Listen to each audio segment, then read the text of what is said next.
Doing it real. I would just let you know that I started recording right now. Ayo. Okay. Ba ba ba ba. Top 10 list Of all time. So this is Isaac, and Eric is here with me, and we're going to go through what is our top games of 22 years of old, 2018. What makes the top 10 list? The old 22 top 10. See it on BuzzFeed every day. So we have a longer than 10 list of games. Mm-hmm. So we're going to start out. We're going to go through those. Then the current plan is we're going to say what we are planning to, what our top 10 are going to be unordered. Top 10 is from that long list. Then we're going to go back and forth, cutting off the honorable mentions. Yeah. That way we have a chance if we want to hot swap something, we can do that. Then once we have top 10, we're going to go through and we're going to order our list. Yeah. Then we're going to take the top 5 from both of ours. Put those into one list. It might be 10. It might be 5 games. There might be some overlap. We'll have to see. Monster Hunter 3 is the best game, second best game, and third best game of all time. That's why it's Monster Hunter 3. Try. Monster Hunter 3 Try Ultimate. I think it's actually Arcade Edition. Arcade Edition FX. Game of the year. And then I think that's where we'll go.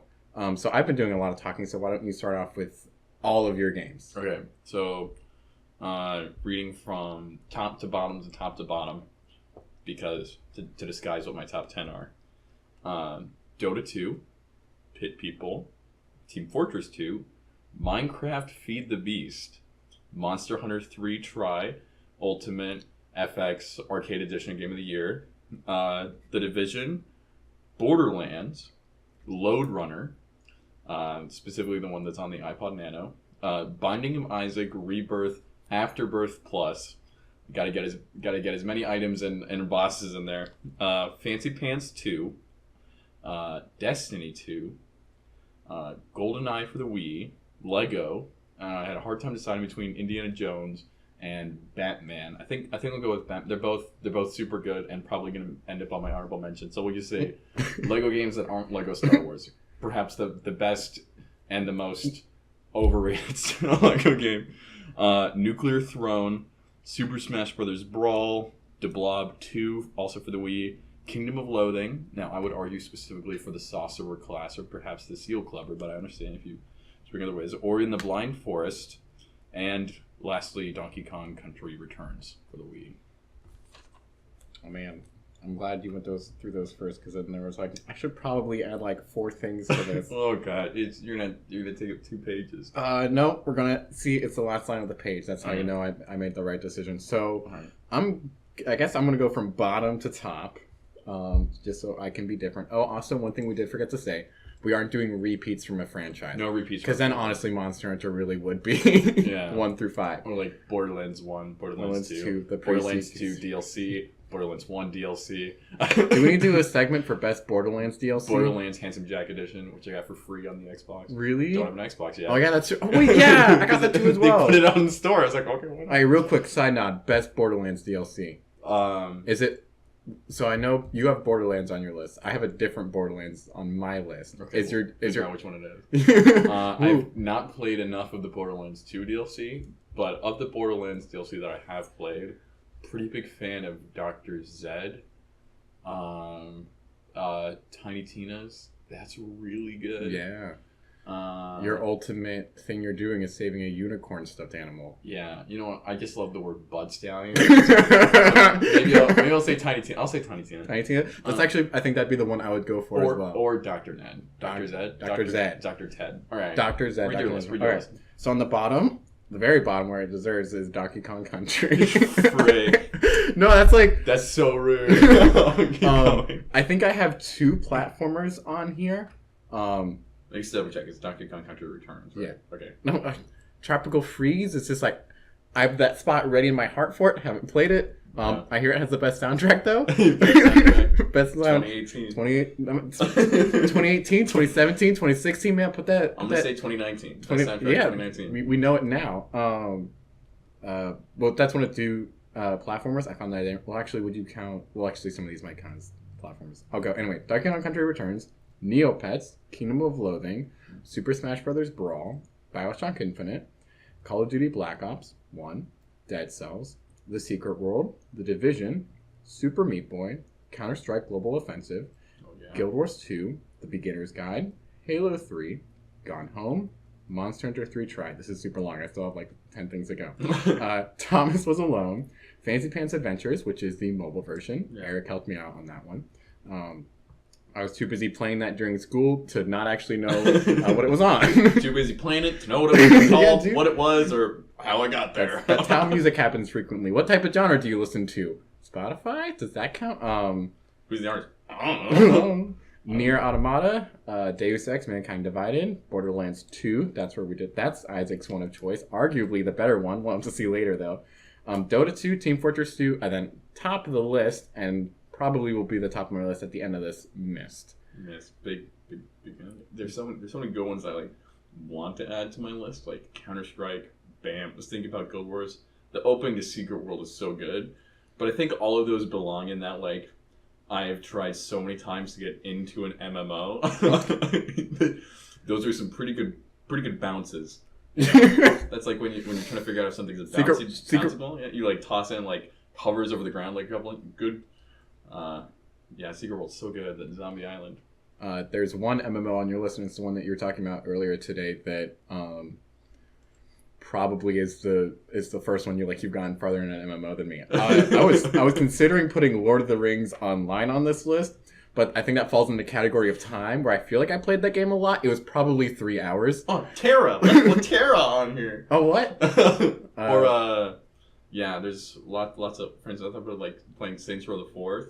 I was like, man, that's like the parts of that game I remember is like nothing related to Saints Row.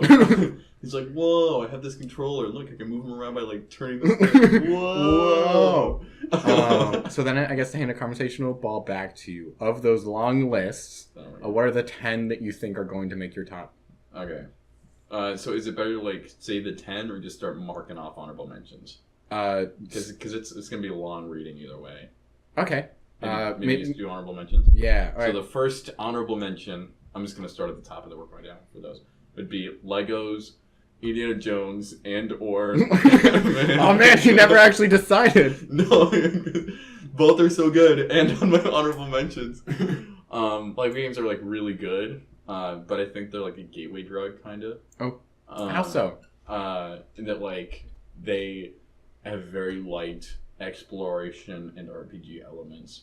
Okay. So the things that like very like low levels of storylines, I'm not gonna have the like are they a game argument, of course, and they're good games at that. But also like in both those two games, no one speaks. Shout out to the ASL audience.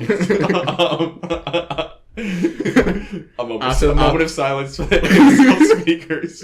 Also the deaf audience that works super well with. The game also works great for colorblind people. And then I don't know, like I love the way that Indiana Jones says open world, and I love the way that just the level design in Batman. Also, like when you create a character, you have to decide if they're a hero or a villain. It gives you like separate palettes. All right. Yeah. So I'm not going to go in any order for the ones I'm cutting off, just so that way I don't feel bad about putting them in a different order. So I'm just going to start at the one I made eye contact with. Thomas Was Alone. Okay.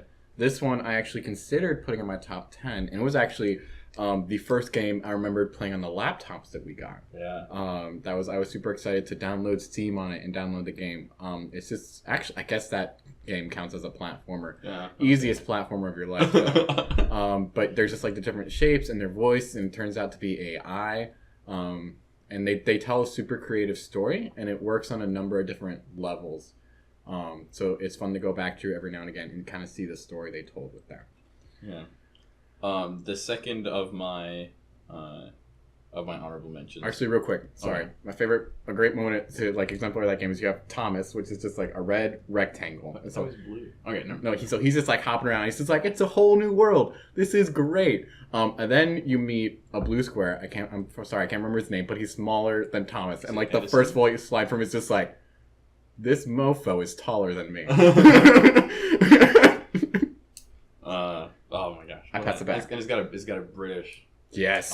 British. So British. So very British. The next one for me, honorable mention, would be Super Smash Bros. Brawl. One of my fondest memories is playing through Subspace Emissary. You know, like, whoa, this is incredible. First single player campaign I think I played all the way through. Probably one of the reasons it doesn't make my list is because as I started getting more into Super Smash Brothers, I began realizing more and more and more how bad I was at it. No, it's not. The reason I like playing Kirby is not like because he's some upper echelon of Smash competitive characters. It's just I'm a big fan of when you like you're standing there, you use a little pink blob, you're hovering, and then you hold down B, and there's just this, and you just suck someone in and poop out a star, and now you can like shoot. So holding B just does like this. Down B is like where you turn like down B is the yeah, or the side B is the hammer, and then up B is the. Is this like a golf club or a sword? It's a golf club, a sword, a mallet, so many things. So I guess I will also. That's also an honorable mention I have as well. I don't necessarily think about Subspace Emissary. I think about just like when we would do the what was it called? It's not sudden death, but it was basically where we forced the game to be playing like in a sudden death mode. Yeah.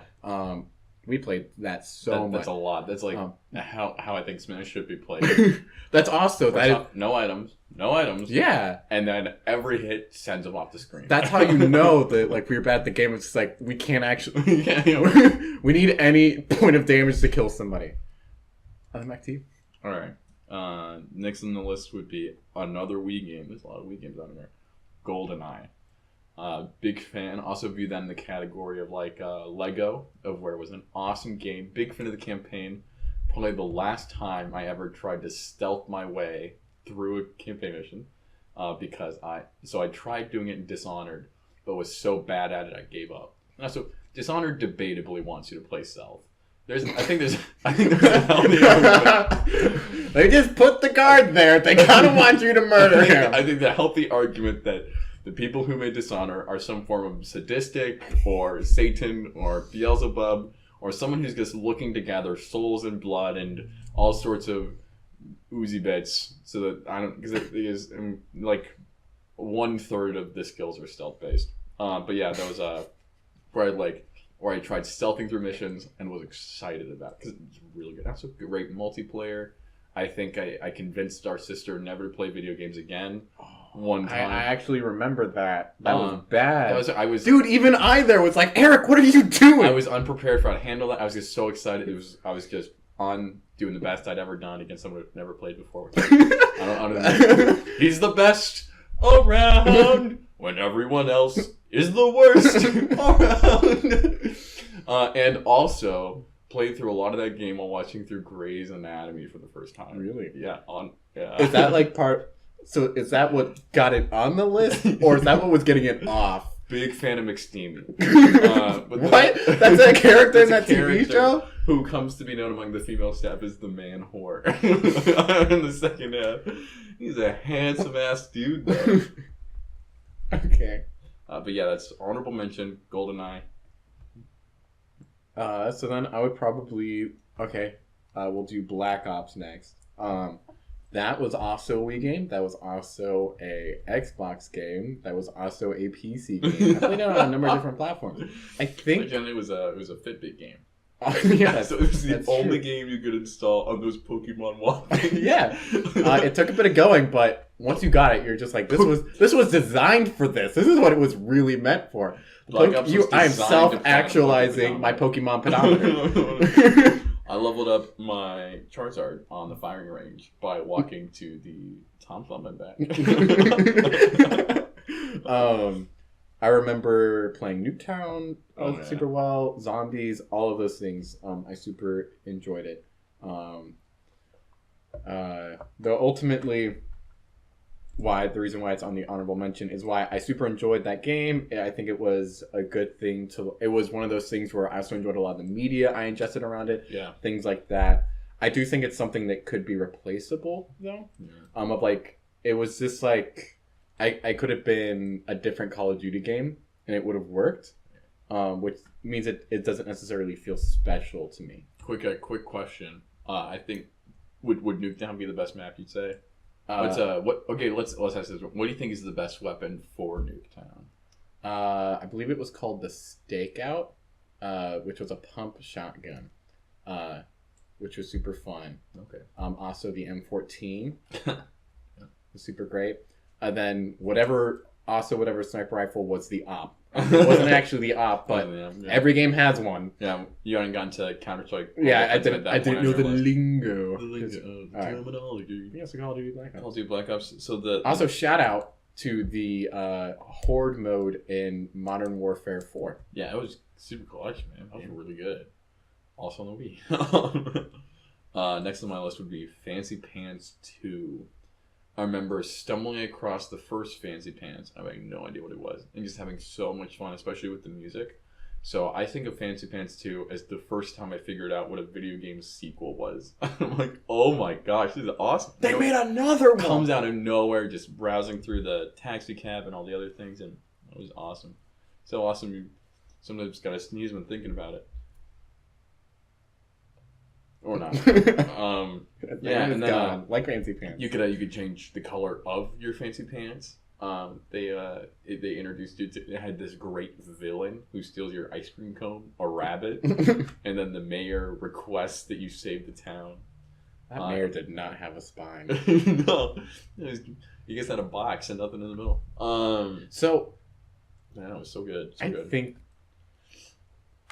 we should check this out so we're done with that. I think you're thinking of Fancy Pants. I think that's the mobile version. The mayor is in the mayor is in the second one, a returning character. But the rabbit, I think, is the enemy of the mobile. I would be willing to. I think he's the enemy for. I'd be willing to put extreme stakes, the kind of stakes you used to kill vampires. I would put wooden stakes.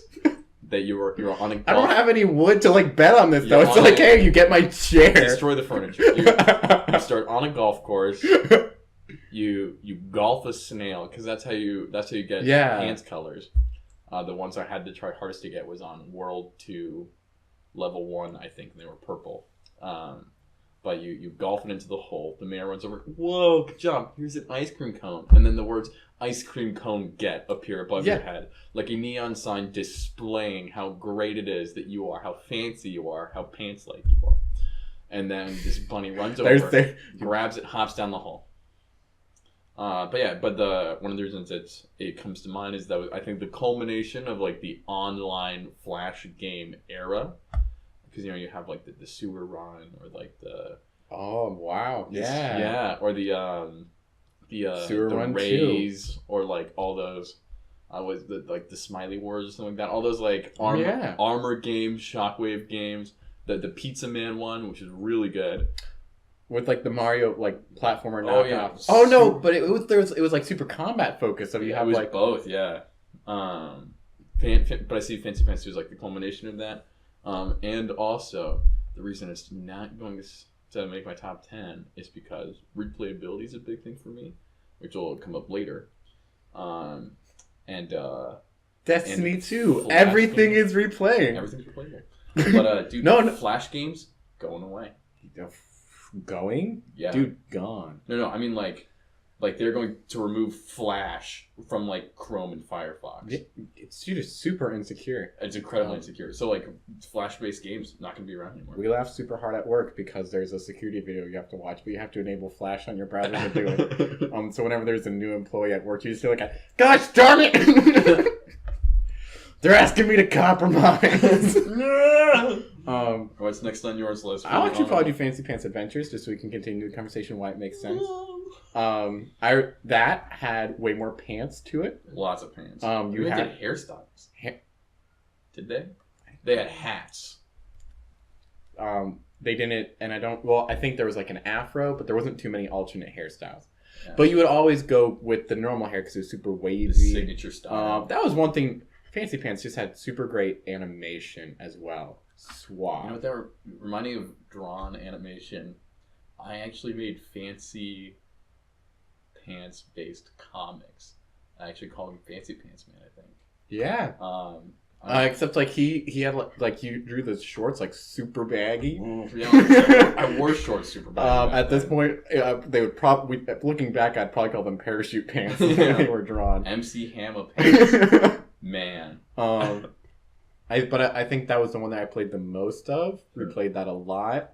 I think now that I'm thinking back about it, I think that was actually just like Fantasy Plants 2 Plus was actually what that game was. There's a couple extra like levels, I think. Yeah. Like that. They're very similar. I think that's where the overlap is coming from. Actually, now that I'm thinking about Possibly. it. Hey, I think you're gonna owe me some steaks capable of. No, you are not touching my furniture. I did not make that bet. I made that bet. Okay.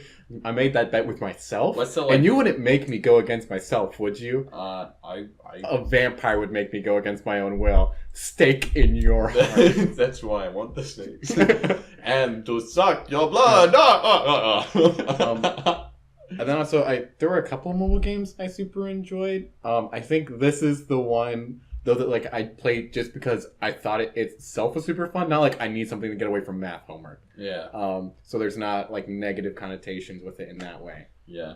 The reason why it wouldn't be making my top 10 is actually really no fault of the game on itself. I think I just had other things that hit higher highs. Yeah. Thinking of that, like that's one of those like load runners on here. I think it was probably the first game I put over like 50 hours in. Played the game a lot. That and like Bomberman.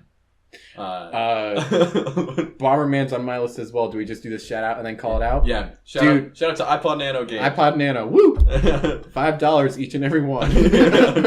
Spore. Like on the Wii? No. Spore on the Wii was good, but I would say Spore on the iPod Nano is better. I'm not remembering. Spore. That's it was kind of similar to like Bubble Tanks, where like it's got that like you're like. Because I believe on the Nano, you always stay in the cell phase, if I remember right. And it's like you choose one. It's just like bifurcation, branching of skills, and very good, very good. Listen to those. Those are like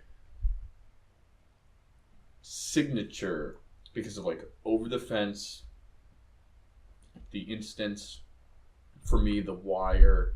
I'm writing down Spore Nano game because I need to see a picture of this later. not The Wire, like the TV show. Yeah, the podcast. a WIIRE. I made a Reddit post. Yeah, anyone could find them, and then the guy, and I remembered his name. I can't remember right now. Commented like, "Whoa, I didn't know people still wanted these. I was just wondering if I should put these back up." Did you see my comment to that? I did not see you commented on it. No, yeah, totally, dude. I responded to his thing. I'm like, bruh. He's like, but I'm not sure where I put them. I'm like, I will buy a domain for you and I will host that if that's what's needed. Just put them up. Put them up. Because that's going to be one of those things. I'm just like, this will make a great birthday present for Eric. Hey, I've got a website where the creator hosted your favorite podcast. Oh my gosh, that would be really cool. Most memories I have remembering of that is there was like one of the little things where you're bouncing a ball to hit the bricks. Yeah. I listened to The Wire a bunch about playing that. It was a pirate game on like for VeggieTales. Oh yeah. I remember. So that was big fan. Yes, iPod Nano games. We can say that. So I guess cross off anything that's an iPod Nano game. Yeah. Does I have to get rid of Skyrim now? Yeah, dude. Truly on every. I think also Dota 2 counts as an iPod Nano game. Nano game. You only need one button, which is uninstall. Then you're done. Okay, I guess we'll go to you again. And the next one would be actually here. Let's do this a reasonable way. How many do you have left for honorable mentions? 1, 2, 3, 4, 5, 6, 7, 8, 9, 10. I have 3. You have 3 left? 3. Okay, I guess I should start. Knock out a couple. Okay, so Secret World. I enjoy that game for what it is. It is not a game that is fun for me to play. And then since it is an MMO, I can't really like brute force my way through it. Yeah. I got way farther than you. I made it to like the school. Yeah, the school is one of my favorite areas. Every zone in that game I super enjoyed. That is just a great game. That would fall under an MMO where it would be like, hey, play the first 2 hours of it.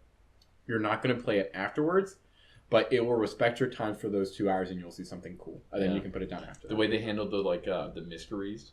Yeah, they're like actually very hard to solve. Like you have to open up Google, and it's not just like what's the walkthrough for. It's like, what year was the Illuminati formed? Is this an actual question? Holy this is actually something on Wikipedia. Whoa. Holy cow! To like figure out like where someone died and was buried. It's incredible. And that starting time is. I would say Best starting town, Secret World. Town of Innsmouth. Bioshock Infinite. That's just a solid, very good game. That is a platformer that also asks you to pay attention to its story, and I don't think it compromises on either way. That was also, I think that goes to actually one of the longest Reddit posts I've ever read, was somebody doing a breakdown of the story of that game. Yeah, also biggest debate on if your choices actually matter or not. Yeah. I'm making a difference. I chose the bird instead of the cage. Don't know what that means. And apparently the game developers didn't either. Hush your talk. Honorable mention. Hurts because it's true. Here's some rips in the chat. Neopets, when I think about... Big fan of Neopets. Yeah. I was talking about that with somebody literally at work the other day about like, I had a magma skin for my flotsam, and then I was on the wheel.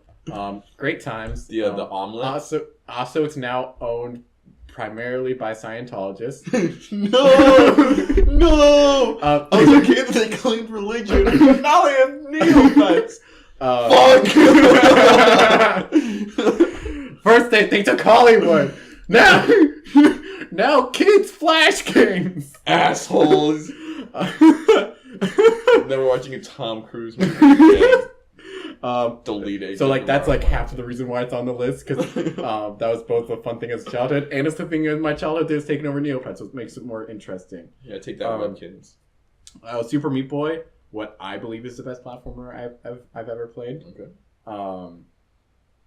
Play it and you'll know why. The Division. Division's also on my list, so we can just talk about that now. Yeah. Dude, so Dark Zone, man. Dark Zone was super awesome. I think I played that game the way you play Destiny 2 now. Oh, it's so good. It's so good. I love the zones. That was like So I played the Division. I know I've talked about this a lot. I played the Division, and then for a debate tournament, I was going to Rutgers, so I flew into JFK. No, I flew into LaGuardia, and then took a train into downtown New York. And getting out and walking around like Times Square, Madison Garden, New York felt familiar to me because I had played the Division. It was crazy. Some of those missions are incredibly like creative, like when you're restoring the power to Times Square, or like when you're fighting through to get the medication that had been stashed in Madison Square Garden, or also goes on the list of games that has like a great AK. Oh my gosh, yeah. There was not a part of that game I didn't enjoy. The story missions, I got to the point where like there's certain like super rare items you get only from that mission though. So there's a community around that game that's just focused on running through the missions. And so like this actually came up in Destiny 2, and what made me think of it was a post I saw about Guild Wars 2. So in Guild Wars, you've got the fractals in the dungeons. People like fractals, they don't like dungeons. They're asking, why is the question? Why is one better than the other? And the general consensus, or at least of that post, was that with dungeons, there's an issue of people skipping content to get the content. And that can be like a weird thing to do. Yeah. Right? Because like that's what was happening in Curse of Osiris in Destiny 2, right? Yeah. But like... And so that's not a fun type of speed running. No. But with the Division, the mission structure was set up well, where it's like you gotta you don't skip the mission, you just have to be good at the mission, which I think is like the Destiny 2 content we were doing today was super fun, like when doing the Forgotten stuff and stuff like that. Yeah, or the like when you the stories. I love the stories of where like you go into someone's apartment and you're like, now you have to like track them down. What happened to their neighbor? What happened to my boss or my old employee? Or things like that. Another huge reason why the Division stands out to me is that was I'd heard a podcast that one thing, there was a big hubbubaloo about the character creation, I think of like a Bioware game or something. And there was I think someone from either Polygon or IGN had written an article about being a gamer of color, and how, loves video games. But like how, especially at that point in history, just not a lot of like heroes or protagonists, or even just super white, and how it was super cool. I think that with the Bioware games, he was able to play a character that looked like him, and that was the first time I was like, you know what, like I like I'm going to try and make a character that doesn't look like me because I want to have an experience that'd be different than one that my everyday experience is going to be. So that was the first time. And actually, the first time I made a character in a game of color, and the last time that I made a character that was white, because I realized like, whoa, I think this is like super cool. And it just makes me, as a teenager in Northwest Florida, I was like, wow, this is a new way for me to think about something. Because I feel kind of because like in the same sense I do with character creator. Because then also like because most games I'm playing where I don't have a character creator, I'm probably playing as a white male or something similar. Just playing as a white dude, you know. Which of course, that's not people going out of their way. It's just that's the. If you look at the main people that are buying the games, why aren't you selling to the main audience? Yeah, I super love the clothing and like jacket system in the game. Yeah, for sure. And then I guess we'll end with this. I think most games I don't think there's I think there's only one game on my top 10 that didn't have something that like I talked about outside of the game or that I was able to talk to inside of the game. And the Division had that in the Dark Zone of like, you had open mics. So like, I totally had the situations where it's like, there's like two people. I got this like super big hall. And I'm like, hey guys, we cool? We cool. They walk like behind a pillar. All right, let's wait. And I'm just like, hell no, you mofos. Well, let's go. Or just like, the same thing, and I guess like with Guild Wars 2 of just like having the opportunity to just like I'm playing a video game, I run into people, like literally run into them on the street. Yeah. It's like, oh hey guys, how are you doing? Oh, doing good. Just about to go to work after this. I work as a software programmer. Yeah. Whoa, what do you do for software? Oh, I work at Amazon. I'm just like, whoa, like this is super cool. You're a super nice guy. Yeah, or all sorts of like I'm about to die. I've got full pack, about to die. Someone rolls up, helps you out a little bit, and you're like, hey, we don't have enough room to get all of our stuff on, so you know what? We'll just do a couple different loads. Yeah. And you stick around. This is what I'm doing for the next 30 minutes. I'm just helping out. Al, your name's Al. Hey man, I'm Eric. Oh, there's a rogue agent over there? Let's go screw him up. All right. My god, what an asshole. I already crossed it off. It can't go in my top 10. Division. Okay. Division is the most honorable of the mentions. It's 11. One that I've got is a Blob 2. One of the things that I feel like that might be higher on my list if it was like a little bit more playable, but it was super niche, so it doesn't run very well on my emulator. Last time I think I played it was like 14-15, so I don't remember as well as I liked. But one thing I love about that game is the music. The cutscenes are so good. I guess the whole art style is super jazzy. I freaking love it. It's one of those like one of the most unique gaming experiences I think I've ever had. It is like I just love everything about that game. But I have such a hard time like recreating that experience. Okay. And so where I think a lot of typically I would have like enjoyment of an experience.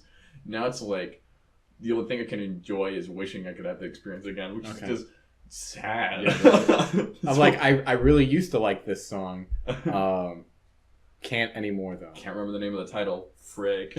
So maybe that makes it on the 23 list. We'll see. Once I get to play it again, we'll see what happens. Dead Cells. I think I said this today. Yeah, today was where I said it. If we were doing this next year, this would probably make my top 10. I just don't know if I'm going to continue playing it. I super enjoyed it this year though. It is my favorite one of those. I think they do a lot of intelligent things. I think it plays super well. I don't have a flaw about that game. I just don't. It just hasn't made a big enough of a market, though I do think it has the potential. Super good. I think for that same exact reasons why I've got Pit People.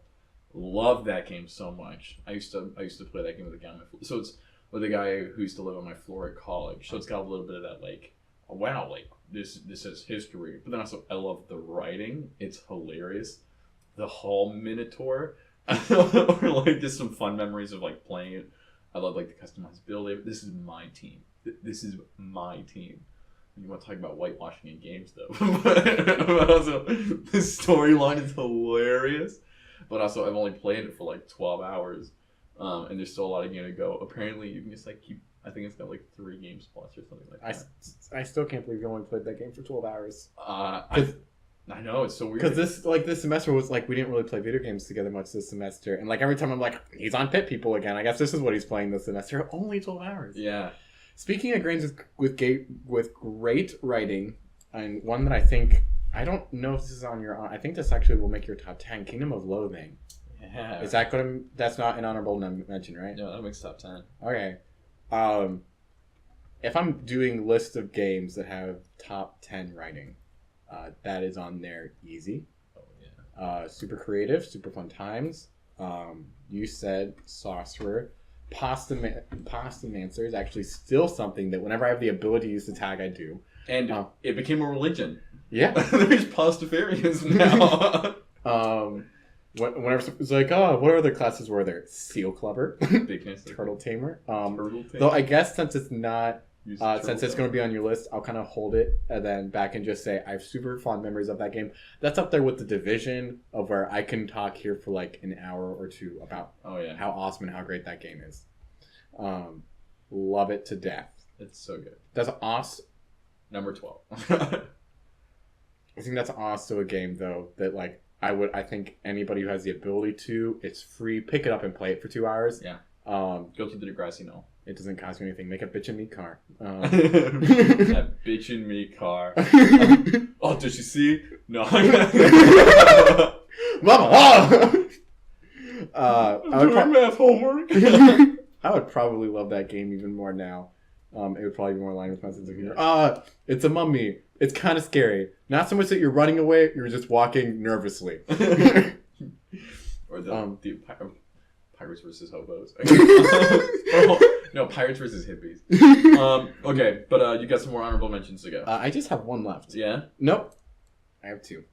How many do you have left? I'm at 0. You're at 0? Okay, so Gone Home. That's my first time playing a walking simulator. That was a super great game. I played it in one night.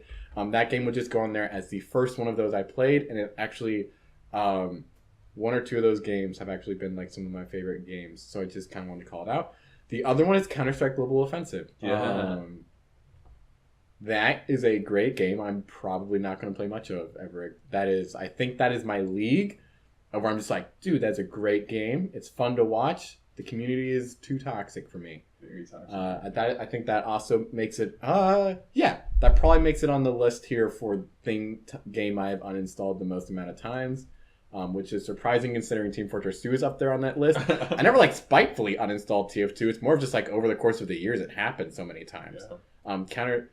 Counter-Strike though was the one where it's like uninstall, wake up, time to play this again. So many great memories though. So many great memories. And so many like, gotta mute this guy. I have to. It's because he's just playing Russian porn. I'm like, I've gotta mute this guy.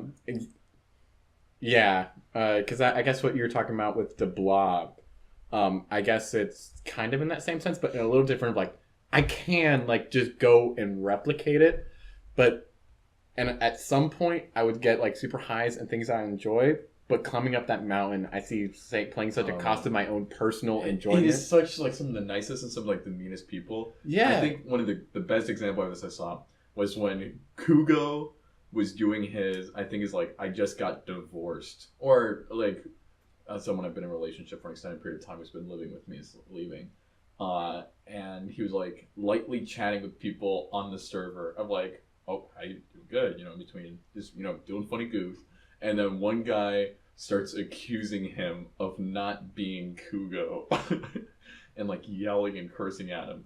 And it was like, wow, this is like... And the other guy was like, no, I think this is actually Kugo. So it like, inside of like 3, you see this one guy who's like getting mad at someone else on behalf of Kugo. The other guy who's getting mad also on behalf of Kugo because he thinks it's a Kugo. And then Kugo's just there like, I'm so sad.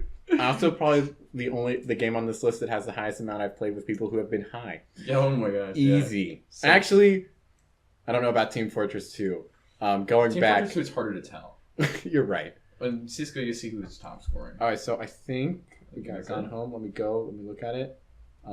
Man, though, every time you ace, it was a good time. Oh my god. 1, 2, 3, 4, 5, 6, 7, 8, 9, 10. Yeah, we're at our 10. At our 10. That took us only 40 minutes. Take that, Giant Bomb. All right. So how we want to do this? Do we want to just start? So since we're going to be taking our top 5s and putting them together, and since we have our unordered top 10, are we just going to get it down to 5? I think we should do our own personal ordered top 10. Because then we have the dual benefit of coming out of this with your own structured. This is Eric's Beagle's top 10 games he ever played. This is Isaac Beagle's top 10 ever played. Then because us playing video games was such, there's a lot of overlap there. It is also fun to have our combined. And then also, I would also just say, like, I'm good. I would also just say, this is also, like, you're also probably one of the few people, like, with music or something like that. I could also do this list, and I would be willing to have something, like, that wasn't mine be the top spot, because, like, I understand you well enough that that'd be meaningful, right? Oh, yeah. If we grab my neighbor, and they're just like, nah, man, Solitaire is the best game of all time. The hell are you thinking anything above it? I'm not. I want to be like proud of this list and put it somewhere. That'd be the story I tell when someone like the neighbor walked in on our recording and that's why Solitaire is on. Have you never heard of Minesweeper? Get out! Get out of here! I'm calling your landlord. You're evicted. Okay, so you want an order top 10? Yeah. So we'll start with you. So we'll get my top 10 ordered, and then we'll do yours. Ordered. Yeah. Okay. So what's in your top 10 unordered? So, unordered. I'll just read from the top. I'm going to do top 1 because it's getting kind of close to ordered. Dota 2, Minecraft, specifically Feed the Beast. Team Fortress 2, Nuclear Throne, Borderlands, Ori and the Blind Forest, Binding of Isaac, all the DLCs and whatever. I already said Ori, Donkey Kong, Country Returns, Destiny 2, and Kingdom of Loathing. All right. So to repeat, 1, 2, 3, 4, 1, 2, 3, 4, 5, 6, 7, 8, 9, 10. So Dota 2, Team Fortress 2, Borderlands, Binding of Isaac, Destiny 2, Kingdom of Loathing, Donkey Kong Country Returns, Ori and the Blind Forest, Nuclear Throne, Minecraft Feed the Beast. I said Monster Hunter Try, right? You didn't. That's actually not on there. You have 10 games. Okay, hang on. 1, 2, 3, 4, 5, 6, 7, 8, 9, 10, 11. Oh, frick, no. Let's go to Nuclear Throne. Nuclear Throne makes it to the honorable mentions. All right. Great game, love it. Big fan of the art style. Got into it with a small group of friends. And that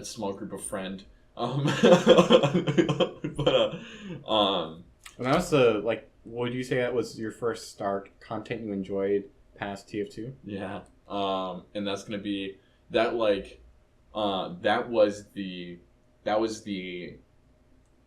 that is a huge start of who you are, who plays video games as you are now. Yeah.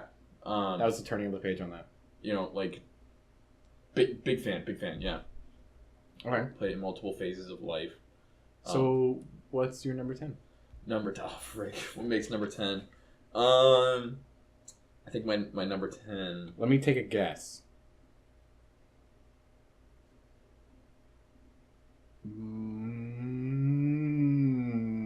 So, I think your 10 is I'm thinking in between Kingdom of Loathing and Minecraft Feed the Beast. Yeah, I would say probably Kingdom of Loathing. Because it was really good. But also was a very specific phase of life. Played it as a middle schooler or early high school. And then also revisited in the middle of my college career. In the middle of your working career. In the middle of my... I know when you played that game. Work shift. And you're like, whoa, everything's still here, man. The first game I prestiged in, or as they call it, ascended. I ascended in Kingdom of Loathing. Had always really wanted to play D&D. I think probably the best D&D campaign I've ever played is still Kingdom of Loathing. Love the stats. Love buffing your moxie. Love leveling up my my mosquito. Or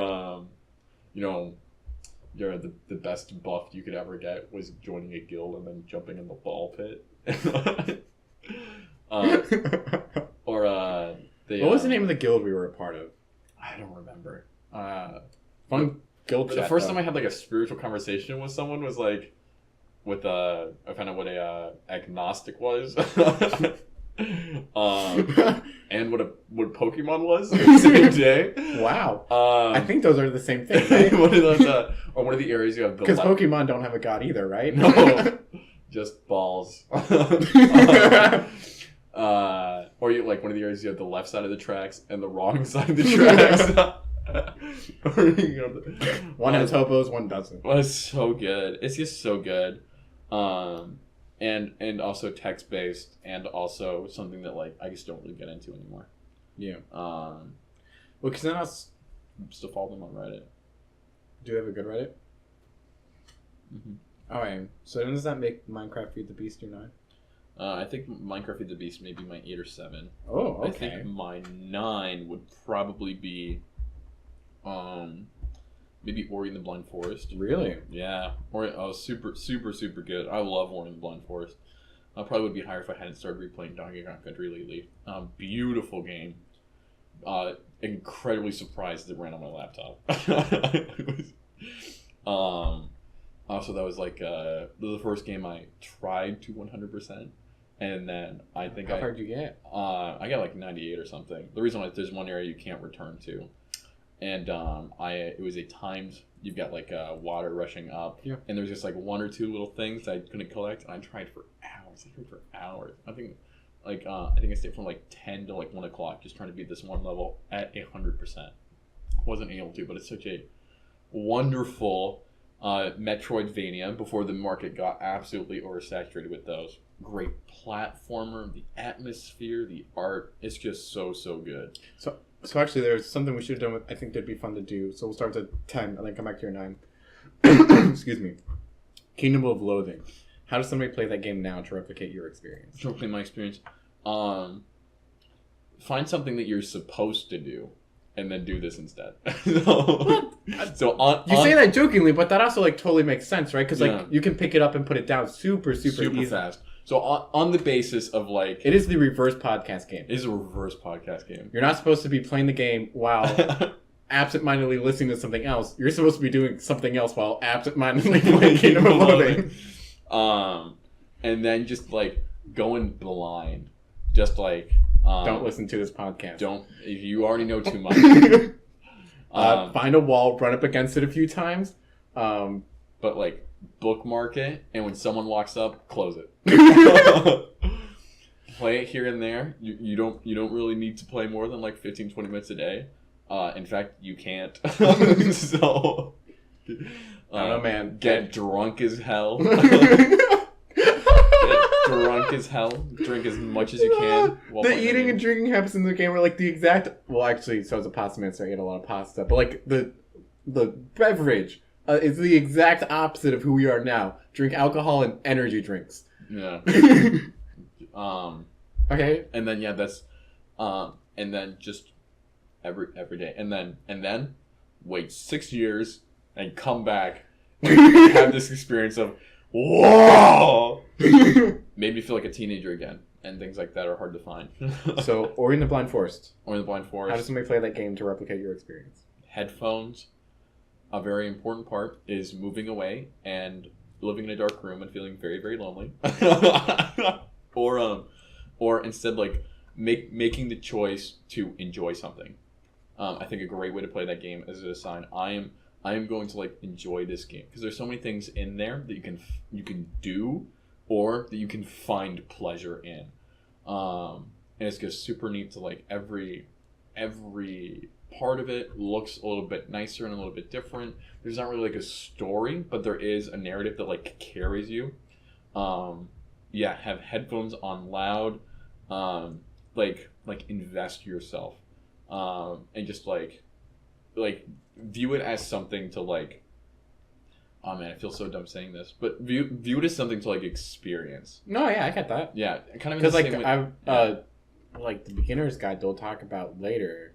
Like that'd be something that I would put on that list of where it's like, be ready for it to tell you something. Yeah, and like just get. Here's the best way to play it. Try to get caught in it. I think that's how I'd say it. That's a great way to say it. Is that, why do I love the Destiny 2? Because freaking loot, man. Or like why do I love like Load Runner? Because You're just running around, this little man digging stuff. Why do I live Ori and the Blind Forest? Because it's the only Ori and the Blind Forest there is. So curious, did the fact that it was this seems like a dumb question to ask.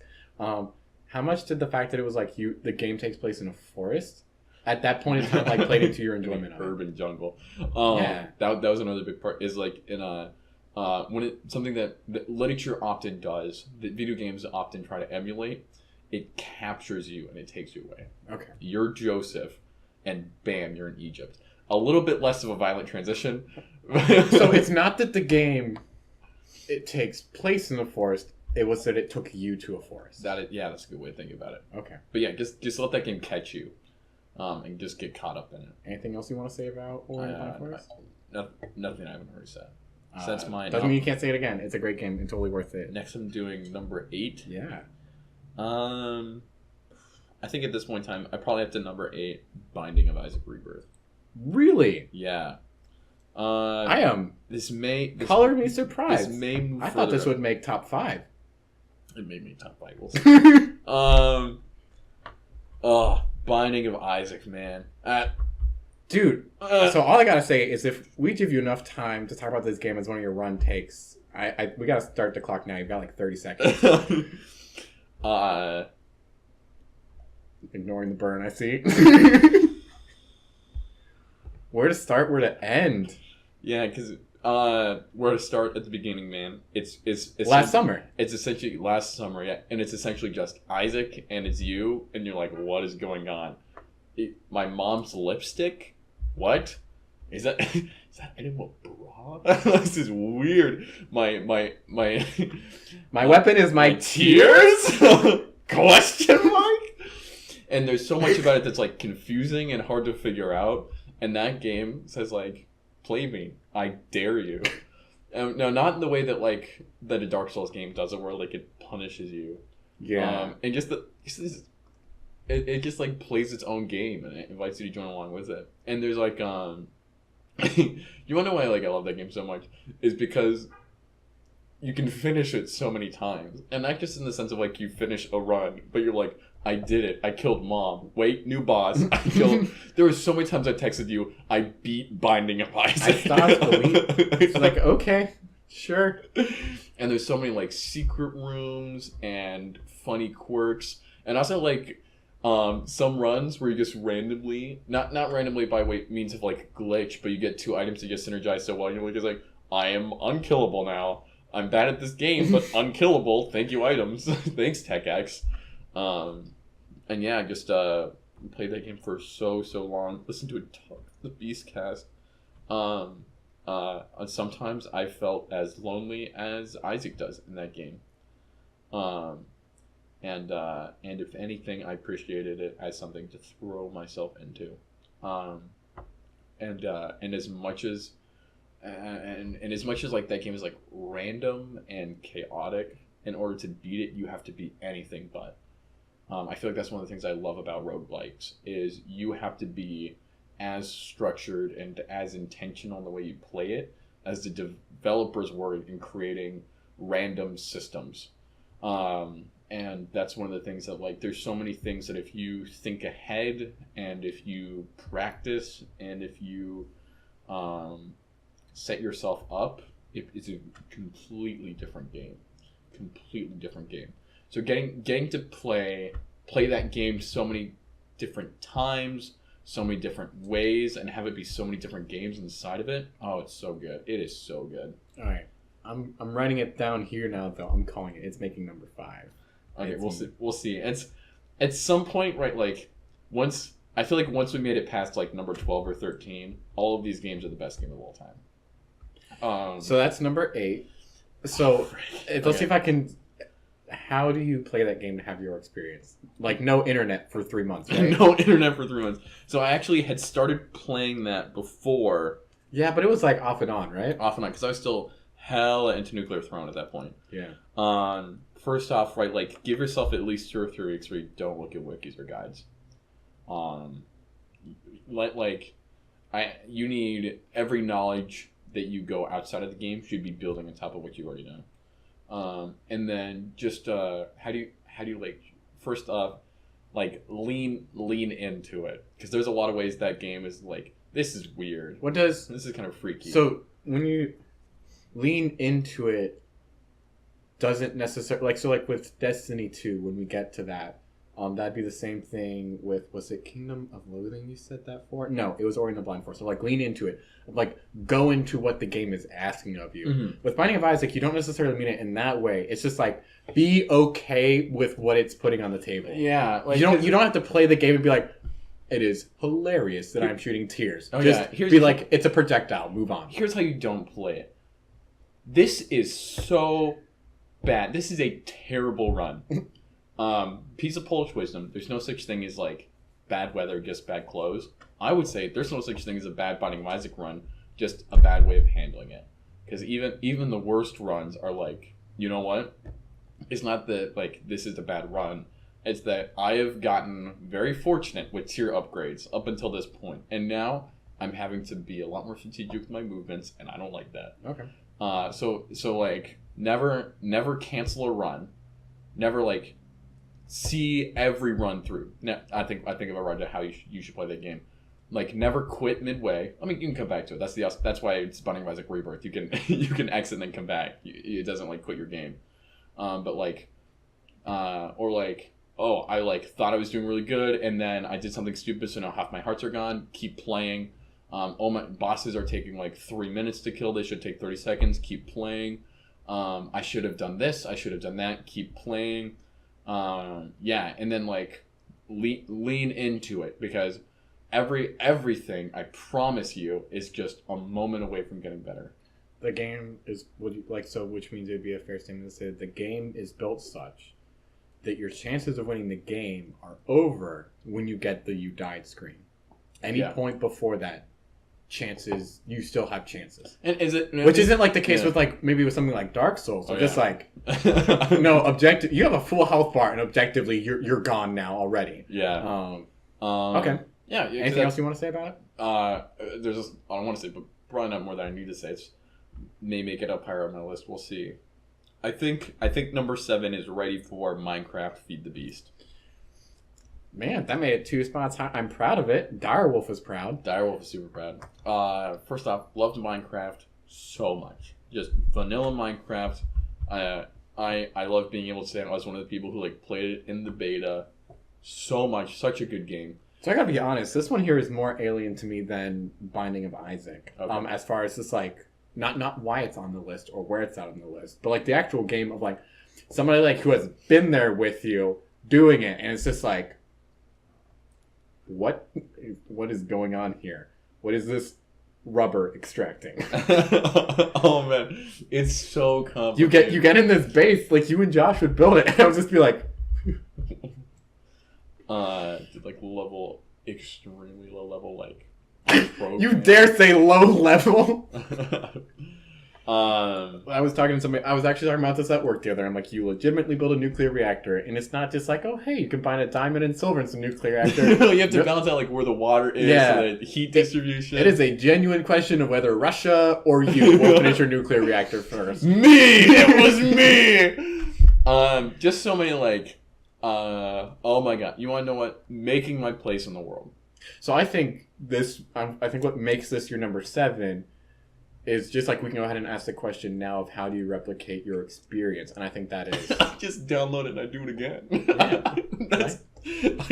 I have had the same question of where do I want to build my base, and gotta find diamonds, gotta go to the Twilight Forest, gotta kill this, gotta build that, gotta store this, gotta organize that. You know, it's the how do I have the same experience? I do it every time. So the Twilight Forest actually exists in my D&D world. Really? Yeah, because like I think I talked about this. Like the number 1 campaign I want to do, I want to have a lich as like the main enemy.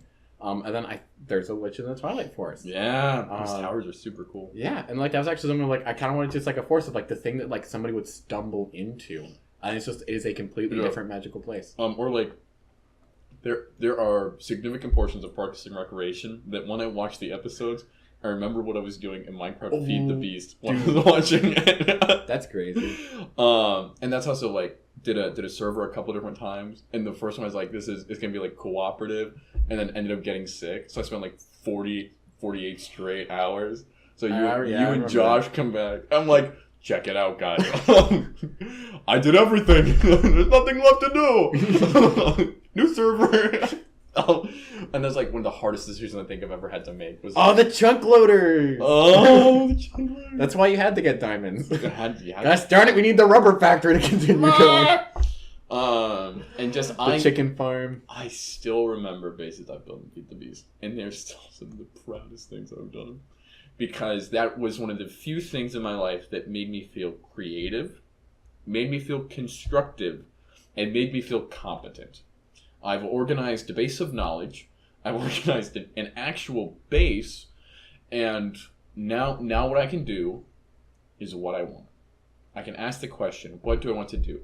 At multiple times in my life when I've been severely limited by several things, many of which I've done to myself. I'm incompetent because I was inconsistent. Eric was inconsistent. So now I'm like not as capable as I should be, or not as in a position as I need to be, except in Feed the Beast. And it's still there. I still go back, still play it for like a couple days, and then I'm done. Love it so much. Is that something? Because if I'm looking at the games on this list, I think that makes the one that I can see like playing like when you're 30. You're just like, okay. Yeah, it's Minecraft, man. My kids are gonna have to play that. Yeah. I mean, anything else you want to say about Feed? Love texture skins. Wish more of them were worked, because I mean, more of them worked differently than other ones. Dude, a lot of those look the same. A lot of them do look the same. Some of my favorite things in the world are pirates and zombies, and I had a skin that was a zombie pirate captain, and that's still one of the coolest things to me in the world. I saw the slime hunter one. I think Minecraft is the last thing that my account name is Axel876. Mine was Pasta Monster. And yeah, no, that's the part of the Minecraft generation. Proud to be here. Take that, Fortnite. Yeah. Suck it. From number 6. What's number 6? Number 6. So let's see. You got Dota 2, Monster Hunter. Let's see if I can guess this. Okay. Dota 2, Binding of Isaac is your number 6. Dota 2, Monster Hunter 3 Try, Team Fortress 2, Borderlands, Destiny 2, Donkey Kong Country Returns. So I think this is going to be between Donkey Kong Country and Destiny 2. Destiny 2 is my number 8. Destiny 2 is my number 8. 6 is Binding of Isaac. Yeah! Frick. Alrighty. So that makes me happy. We should probably hot swap. So we've already talked about Binding of Isaac. Destiny 2, first MMO I think I've gotten into. Why do I like it so much? It threads the needle. I was thinking about this while I was showering today. Why do I like it? It threads the needle. First person shooter, MMORPG. Many things I've tried that. I think Destiny 2 is the first one that's like marginally succeeded. There's been a lot of backlash. Got into the story. I got some backlash. That's a great way to describe it's like Destiny over its life cycle of it's gotten some backlash. And here I am joining at the very end. But the way I got into it, I'm so in love with that. Like I just got an email. Would you like Destiny 2 for free? At Blizzard.net. I'm like, sure, why not? Yeah, because you bought it and returned it. Yeah, because it was like.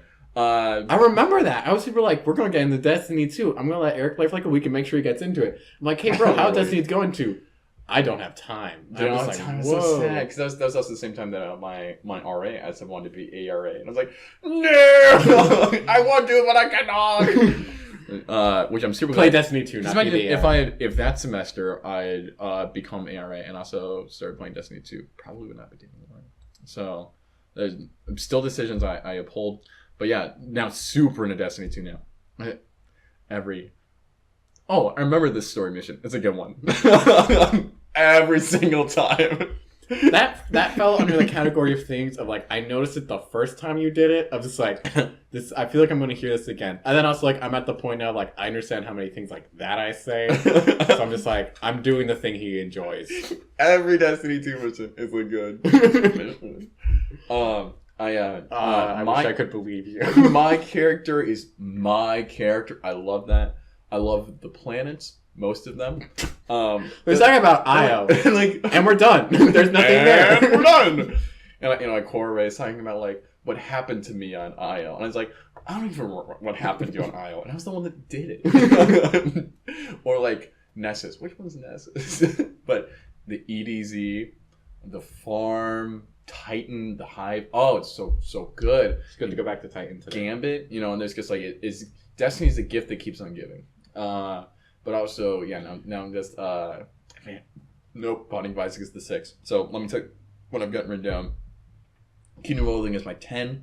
Ori and the Blind Forest is my 9. I feel good about those two. My 8 is Destiny 2. My 7 is Minecraft Feed the Beast. My Binding of Isaac's number 6. So, Destiny 2, how do you play that game to have the experience you do? You want to play it for 3 years?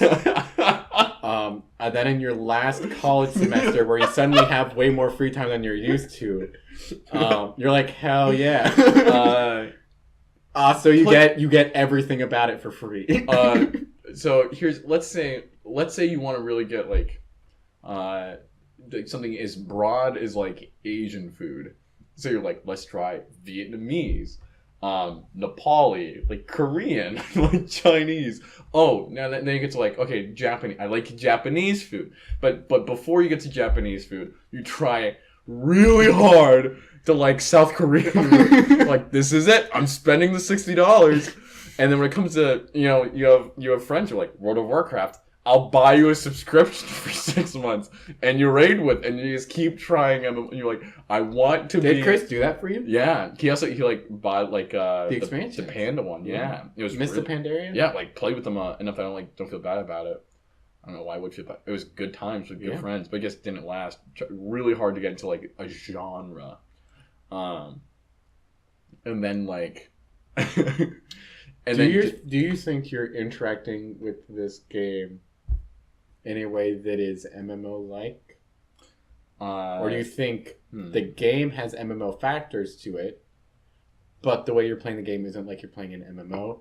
You're playing it like a single-player shooter that has a lot of different levels to it and a gear score attached to it. I would think of it as like I'm actively working towards rating. Including to the extent that I'm like trying to get friends into Destiny 2 so I have people to do it with. Okay, that's very MMO. I'm extremely hoping that me, you, and Zach stay as a group because I love Vanguard Strays. Okay. And like I do actually love the min-maxing, the like routes for farming things, the daily elements. Oh, Destiny 2. So I'm still ready for like my next character. I'm like waiting until I hit 600 and then I'm gonna like start working on my turn. But I cannot put it off any longer. So we're at the top 5. Top 5. We're doing it. So we've got what? Dota 2, Team Fortress 2, Monster Hunter Tri, Borderlands, Donkey Kong Country. Donkey Kong Country. Does Donkey Kong Country is that one of your that's your number 5, right? So are our top 3 going to be Dota, Team Fortress, Monster Hunter? No? Okay. That is not mine. Totally do what you want. Okay. Alright. So what's my number 5? I think I might is Monster Hunter Tri my 5? More so than Donkey Kong Country? I'm a big fan of Donkey Kong Country. And especially because like that is that has now become the video game that got my girlfriend into playing video games with me. That's an important one. That is an important one. Because technically it got me a Game Boy for my birthday. No, I think Donkey Kong, that's not my, maybe. Alright, I just changed something on my list. I will tell you. I'll put Dota 2. Will I? Oh, this is so hard. I'm gonna have to rearrange this a couple times. But you just gotta make a decision and you gotta move forward. Monster Hunter is your number 5. Monster Hunter Tri is my 5. Maybe if I'd gotten more into like Ultimate, because same way I feel like I played Monster Hunter Tri the same way I played Feed the Beast. It's actually this should be a conversation we have real quick. Dota 2, Monster Hunter Tri, Team Fortress 2, and Borderlands are probably in all of our top 5, which we will then have a conversation later. So I love hearing you talk about these things. But if you're going to spend a lot of time talking about things, make sure to talk about the ones that aren't going to be on my list. Okay. So maybe I should just say I see So maybe I should just try and number them out. Yeah, let's go for it. So I would say Monster Hunter tries 5. Maybe say 4. Okay, so actually, I want to see if I know you here well enough. Okay, let's do it. So here's what I'm excited about that. All right, so I'm going to have to work my way down because I don't think I can peg the number 1. So I think it goes Monster Hunter Try. It's going to be your 5th. Actually, I think I can do this. Okay, you got it. I believe in you. So I think your list from position 1 to position 10. Number 1 is Borderlands. Number 2 is Dota 2. Number 3 is Team Fortress 3. Number 4 is Donkey Kong Country. Number 5 is Monster Hunter Try. Number 6 is Binding of Isaac. Number 7 is Minecraft Feed the Beast. Number 8 is Destiny 2. Number 9 is Ori and the Blind Forest. Number 10 is Kingdom of Logan. No. I think you got Borderlands. Borderlands too high. When I played Destiny 2 today, what I was thinking of, I was like, he found a way to play Borderlands again. Oh, you're right. Oh my gosh, that's so true. Fuck. Yeah, Borderlands is the number 1. So we'll say, I guess that's how it works. We'll say Borderlands is number 1. Yeah, I think that's it. Looking at it. Because when I look at the game that you didn't need me for. Oh, yeah. Right? Well, okay, well, technically that was Dota 2 as well. I fought you on that game. You so did not want to play it. I got revenge by getting better at it than you. But just because I don't play anymore. That's all I'm saying. Yeah. Could play the same amount. Who knows? Dota 2 was like the Team Fortress 2 that I wasn't an angsty teenager. Dota 2 was our college Team Fortress 2. Dota 2 is like when you stop playing Upwards and you start playing on an actual team. So, but Team Fortress... Borderlands and Borderlands 2, that'll be on mine. So let's talk about... let's talk about Monster Hunter for you. Okay. And then also let's talk about Donkey Kong Country. So, Monster Hunter. Monster Hunter. What a game. What a, what is going on game. Especially, because when we first started playing. That's true. Way back. You gotta George Orwell, hop in the time machine, and that's, you can't remember. You gotta physically revisit. How I hear about it on the Wire podcast. You're right. Playing holy cow! Playing a demo of. I gotta go respond to my comment from earlier saying, "Bruh, do the one about Monster Hunter first." Playing Fate, just fishing in the town square, and they're talking about this game called this love-hate relationship that the people on the Wire podcast had with this game called Monster Hunter 3 Try Ultimate. So I think that one we had to derive to there was some crazy way we had to get it. 'Cause I don't think we felt we could go through our parents. They might get scared. It's demonic. And then you're just first. I'd say probably the first. Is that a JRPG? No, not like a JRPG, but it's not fully RPG. RPG is that takes inspiration because it's made by Capcom. It's a simulator. Yeah, I think it's closer to a simulator than RPG. Okay, and then just because that's what that would be like with Minecraft is a simulation because you don't have an experience bar where you're getting something. You have real world goals. You're and it's entirely equipment based. Yeah. So just was it the Icarus? Oh my word! Did you ever kill the Icarus? Not yet. So I was on my 3DS. I was super surprised because that's actually going to make one of my goals. I'm like, oh wait, I forgot that I did that. I actually did do it. I have Icarus armor. Oh, nice. Yeah. No, I still haven't done that. And that's oh man, do that quest where you go to kill the sharks so Icarus shows up. I am not ready for this. Run. Gotta run. Was playing through Monster Hunter Try. First time I watched all the way through The Office. Man, it's still good. You just gotta sneeze. Go for it. Bless you. Man, was it Lego Indiana Jones that I that was so good. And for me it was probably the first instances of my life I was able to conquer something I was scared of. Or the Great Jaggy. Or the Royal Ludroth. And you're Well, it's an under or like the Royal Gabool or whatever, the underwater that like eats you and rolls you over. Gobble. Oh my gosh, it's so good. And just this consecutive series of conquering something I was scared of. And one of the one I didn't didn't want to kill the Legicarus is because I had the thought a year later. I haven't done this. I should. And then I had the immediate thought. I am satisfied with the experience I've been given. Just running around collecting mushrooms and honey. Green herbs, blue mushrooms, honey. I'm happy. Yeah. You know what? You know what? I'm in college now.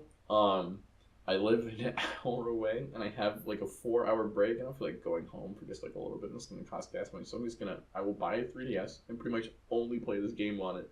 The existing way, I'll really only get the Great Sword. I'll only get the Great Sword. That's what I'll do. And you know, even if like all I'm doing is just resource hunting and sending people on trades, I dig it, man. I super dig it. Would you love? Do you think you, in the way you want to play that game, you enjoy it in the same way with Ori and the Blind Forces of like it takes you there? Right? Oh yeah, you're hunting. Yeah, you get like traps. Also like figuring out how to capture something. That is an art. These paintballs are not working. The paintball, especially as like that made me embarrassed the other day. As an impatient 15-year-old, that teaches you things. So, do your list from 10 to 1 and say if you 10 to 1. Number 10, Kingdom of Loathing. Number 9, Ori and the Blind Forest. Number 8, Binding of Destiny 2. Number 7, Minecraft Feed the Beast. Number 6, Binding of Isaac Rebirth. Number 5, Monster Hunter Tri. Number 4, Donkey Kong Country Returns. Mwah. Number 3, Team Fortress 2. You skipped 4. 4 was Donkey Kong Country. Yeah. 3 is Team Fortress 2. 2 is Dota 2. And number 1 is Borderlands. So maybe like hit on Donkey Kong Country real fast. Go for it. And can do it super fast. It's one of those. Love the art style. Love the music. That game is all about like maintaining movement.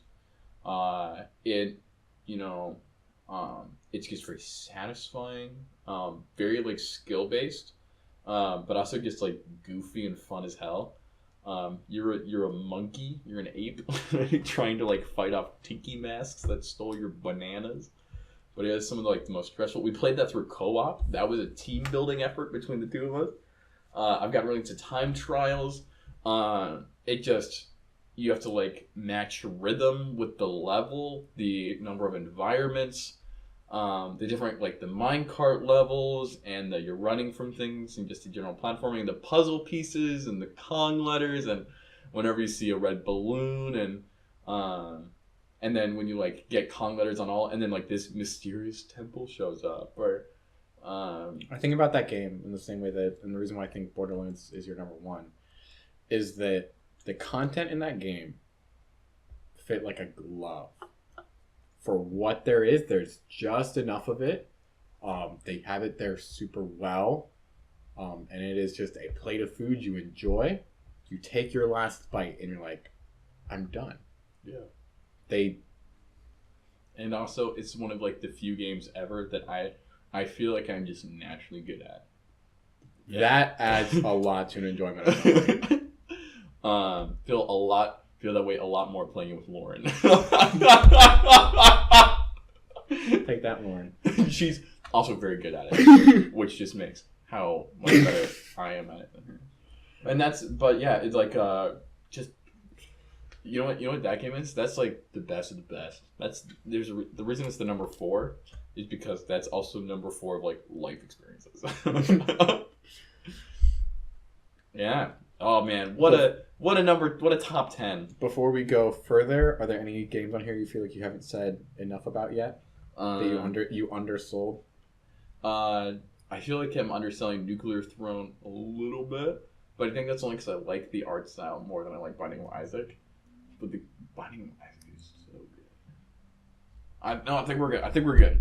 I'm gonna talk about. You wouldn't replace it. You wouldn't replace Kingdom of Loathing with Nuclear Throne. Maybe.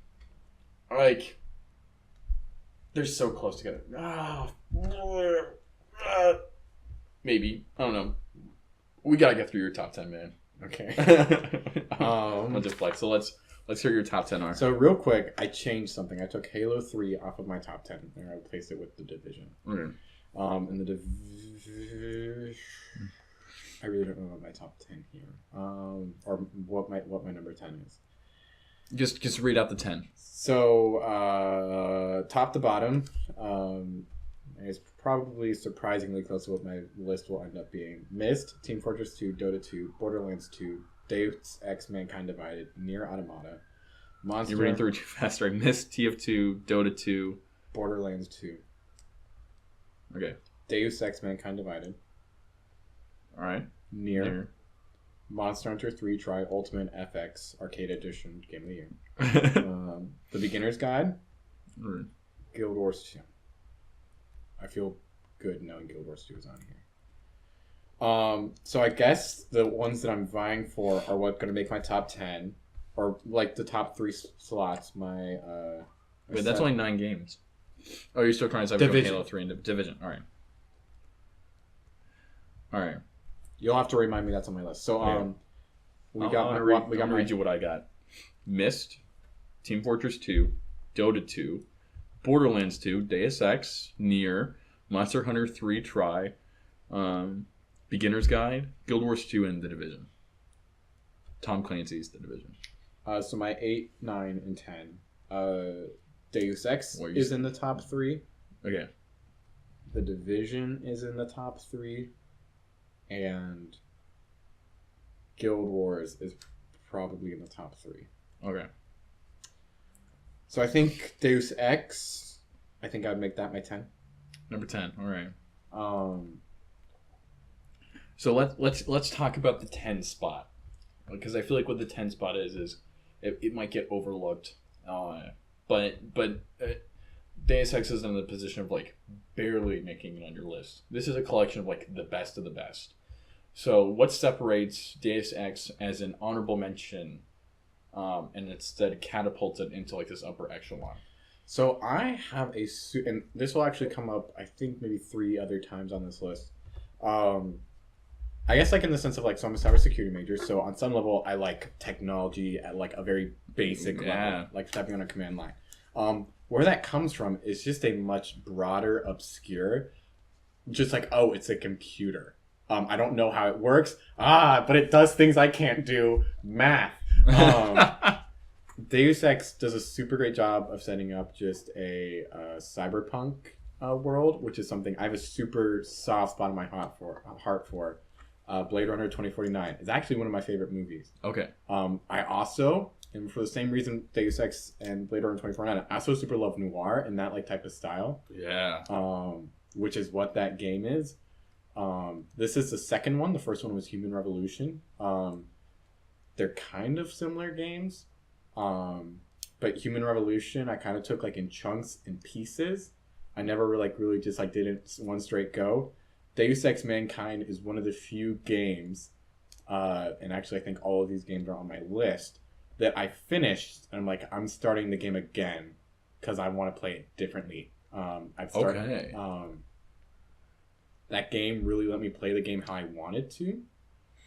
So that meant that there wasn't really ever an instance in the game where I'm like, this stealth mechanic isn't working for me. Or, even worse, this stealth mechanic is broken. Yeah. Right? It's working too much for me. I'm not playing a game anymore. Yeah, right? But progress closed. But that did happen. But like with Deus Ex, that really worked. I really loved the environment of the game. It also kind of works in the same way that like the Lego Indiana open world does, where it's not an open world game, but there's a nice city hub. There's like a hub, yeah. Yeah, which is, I love interacting with those. Those are super fun. That's super palatable because I like quiet moments in between to walk and things like that. But then also it's not like I got to ride on a horse for 10 minutes. I don't enjoy that. That's a good balance. So I have a question for you. I feel like, especially in like a lot of my games, the reason I liked them was because like the game had an experience planned. It had a way it wanted me to play it, and I enjoyed like leaning into that, getting caught up in that sense of rhythm. How can I have your experience with Deus Ex, enjoy it the way you enjoyed it, especially in that vein of like how it is I want to play? So the problem is, we distinctly said that the last stealth game we ever played was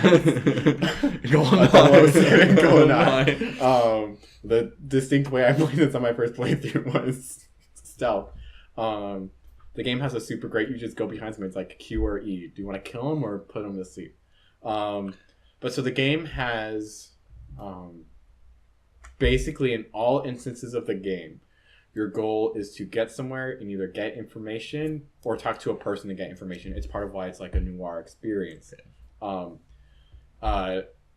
It's a dirty world. At any point, you can solve the problem just by shooting somebody. The question is, who do you shoot? Who is behind? Who is the person behind the mystery? Ooh. Who is the person behind the mystery? Right? Because you're gonna, which means, and that kind of goes in the game of just setting up the interaction pattern of there's a door and something is behind it. How do I get behind the door? Because there's something interesting behind the door. Gotcha. Maybe that's an upgrade point. Maybe that's something that fleshes out the world. Maybe that is something that in a lot of cases helps me just get behind another door. I hack into this door. Okay, there's a vent. Okay, where does the vent take me? It takes me to this apartment. This apartment is right next to a person I'm talking to. I overhear them talking about an access code, which I can then go and do to open another thing. Ooh. And then this actually happens in Deus Ex games. I am repeating criticism that was put towards it. You are hacking a door that you already have the access code and the key for. That does happen, but then that makes it even more fun because like then this thing happens of like, what do I want this situation to look like? Like if I'm role playing it, what is Adam Jensen doing here? Fun fact for the day. Also earlier this year, I found a Spotify EDM artist called Adam Jensen. I'm just like, hell yeah. All right. So how you play the game to get my experience. Yeah. You do the main story missions and you do every diversion the game puts in front of you on the way to the story mission because there will be some diversions, but it's not going to infinitely divert you. Okay. Try and play it in a couple of sessions though. I don't think this game is a good play for 15 minutes. Come back for 15 minutes. You can probably do it in like 5 3-hour sessions. Okay. So that's your number 10. That's my number 10. And 1/10. You're 1 divided by 10 of the way. Then you're list. What's your number 9? The Division. The Division. Okay. Now I talked about the Division. You talked about the Division a little bit. Is there?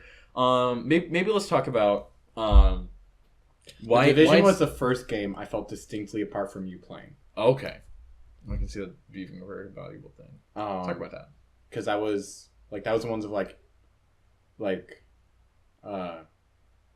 actively like this is a game like at that time like you got into and then you bounced off of. I'm done. I'm like I'm here to stay, and it's okay that you're up in Chicago and not playing the same game I'm playing. This is something that's super important for me, so I'm going to do it. If I recall correctly, I actually stopped playing the Division to start playing Nuclear Throne. The bifurcation. So many great experiences of interacting with the game directly and only being focused on it, and then also being like a great podcast game. Yeah, for sure. Tons of great things like that. The Reddit community for that game was super awesome. The developers treated the Reddit community for that game super awesome because it just kept getting better. Yeah. Right? And that was one of those things. It was a blessing of being able to visit that game after its prime. And then find out that it was actually still super helpful and sustainable. That was Ubisoft's first. This didn't start out successful, but we did good by it. It really was. Yeah, I believe it. What's something that you can only get from playing the Division? Probably the PvE PvP that exists in the Dark Zone. Yeah. There are highs and there are lows. I've never been so angry. I've been angry, but never just like I worked hard for something and you took it away simply because you could. You don't actually need this loot. Soul crushing. You're Um, below your level. And now eyes. you're just standing above my course talking about how stupid I was. But then that also means that like then it makes it more meaningful when I can extract things. When I got to be the type of player where it's like, so I understand there's 4 of you guys. There's 1 of me, so I'm winning this engagement. Gearing up, like just being able to play the game smartly, understanding what makes me good at the game and being able to exploit that. Super rewarding experience, and it's number 9 because I don't think I can go back to the Division. I really hope Division 2 is good, but that might be the Overwatch to my Team Fortress 2. Yeah. It genuinely might be. The Division is super awesome. If you want to play that game, be somebody that enjoys wearing jackets. Great jacket simulator. Yeah, I mean, dude, I love wearing my layers of clothing. And then enjoy. I think everything you said about Destiny 2, I would say about the Division. Because like at some point you're trying to find the thing, you find the thing. Once you enjoy the thing, you do that, and at some point you're done with that, and then you realize that you can go back and enjoy the things that you ran over trying to get this other thing initially, and you find that you enjoy it more. Yeah, and the like chasing it down is like a circular thing. They're like you reach the goal, then the goal is like okay, we'll replay missions, we'll do instances, and okay, now I have this gear. Now what about like the next level of it? Yeah. In the Division, they have these things called outbreak events, which is basically where it says the same thing like Destiny, where they've got like the different factions and stuff like that. Cleaner's best faction. You shoot the fire thing. Let's hear for the cleaners, man. But so they would just basically have one of the factions take over the city, and they do special things of like headshots explode. But it's like both negative and positive. It forces you to play the game differently. But they have these like rare gear. Then there's a rare version of the rare gear that only drops during the outbreak event. Like in the sense that they're 6-piece sets, right? Yeah. But then if you play it during the so they are 6-piece sets, but you have 8 item slots. There are ones that drop during the outbreak event that make it an 8-piece set. Whoa. Which just makes it like which makes us think of like you have one thing called the sentry, where if you shoot somebody in the head like 3 times, it makes it do bonus damage to them. But then like if you get the 8-slot bonus, like the headshots start spreading, they last longer, your allies can do the extra damage as well. It's super, like, it's one of those things that they make it super overpowered because only a few people are getting it. And there were weekends where it's like, okay, this was a weekend, that's 20 hours I put into the game in these 3 days. Oofta. I enjoyed that. Talking about 20 hours in 3 days, is it time to talk about Guild Wars 2? So that's actually what I was going to transition to Guild Wars 2. So it fits a lot of the same notes as that. The reason Guild Wars 2 is higher up on the list, it's my number 8, is because here for number 8. That number 8. That has some of my video game. If I was making my list of biggest video game achievements, that makes top 5. It was 100% world completion. I rated in that game. Fractals, dungeons. I did all the dungeons in the game. I'm pretty good at most of the classes. I have yet to touch crafting, which is also a pride point for me. I don't need your trash. Guild Wars 2. It's a gorgeous game. Guild Wars 2 is like that friend you have in high school, where it's like not actually that good of a friend. It's just an okay friend. But there you are, literally 6 years later, and you're still friends, and things are still fine. And you're still having good conversations and learning new things. Yeah.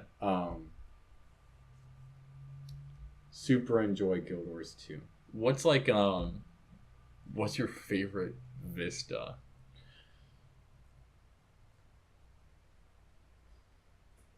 That would probably be the one I do every time. I just have to do a Vista to get a daily. It's in the Char starting zone. There's a little lake, and there's this other thing that goes over the lake, so you can just climb up and run to it. Yeah. Jumping puzzles are fun in that game. Really I have...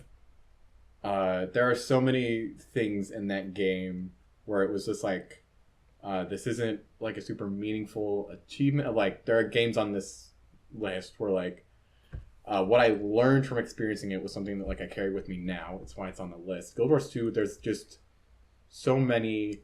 I set an arbitrary goal and then I do the goal. Yeah. Of like getting an achievement. It's called the Mad King's Emissary. During the Halloween event, there's just like a bunch of different events you have to do and stuff like that. And there's a jumping puzzle that most people are like, I played the game for 4 years, haven't done the jumping puzzle because I'm bad at jumping in the game. And I'm like, that sounds like what people say when like they're bad at math. And I applied myself to math and I did it. And so like I did a jumping puzzle for 3 hours. And then we did it. I'm like, woo! Or I did all the dungeons. There are dungeons in Guild Wars 2 that the community don't play. You have to go out of your way to get people to play them. Tons of things like that. And like in the same way, like with Dota 2, I look at it now and like I'm not playing Guild Wars 2 too much right now. Sometime later this year, I'm just gonna hop in and be like, "That's the location I'm going to next," and I'll play it a bunch and I'll enjoy it. So that would make right now you've got a 10 Deus Ex 10. Number 9 is Division, and then number 8 is Guild Wars 2. So now you gotta look at number 7, I think. Unless I guess real quick, if I wanted to have your experience with Guild Wars 2, and believe me, I tried. If I wanted to have your experience with that Guild Wars 2, what is it that I'm gonna do?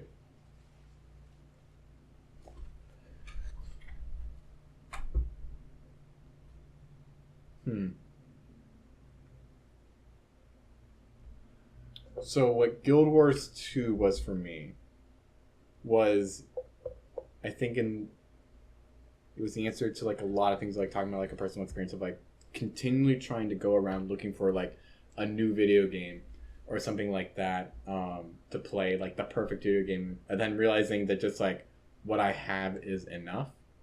Because then like that even happens like with my goals in Guild Wars 2, trying to look somewhere like, oh man, what's this like? Oh, this campaign I never started or anything like that. Let's go do that. Oh wait, I have things that I haven't finished here already.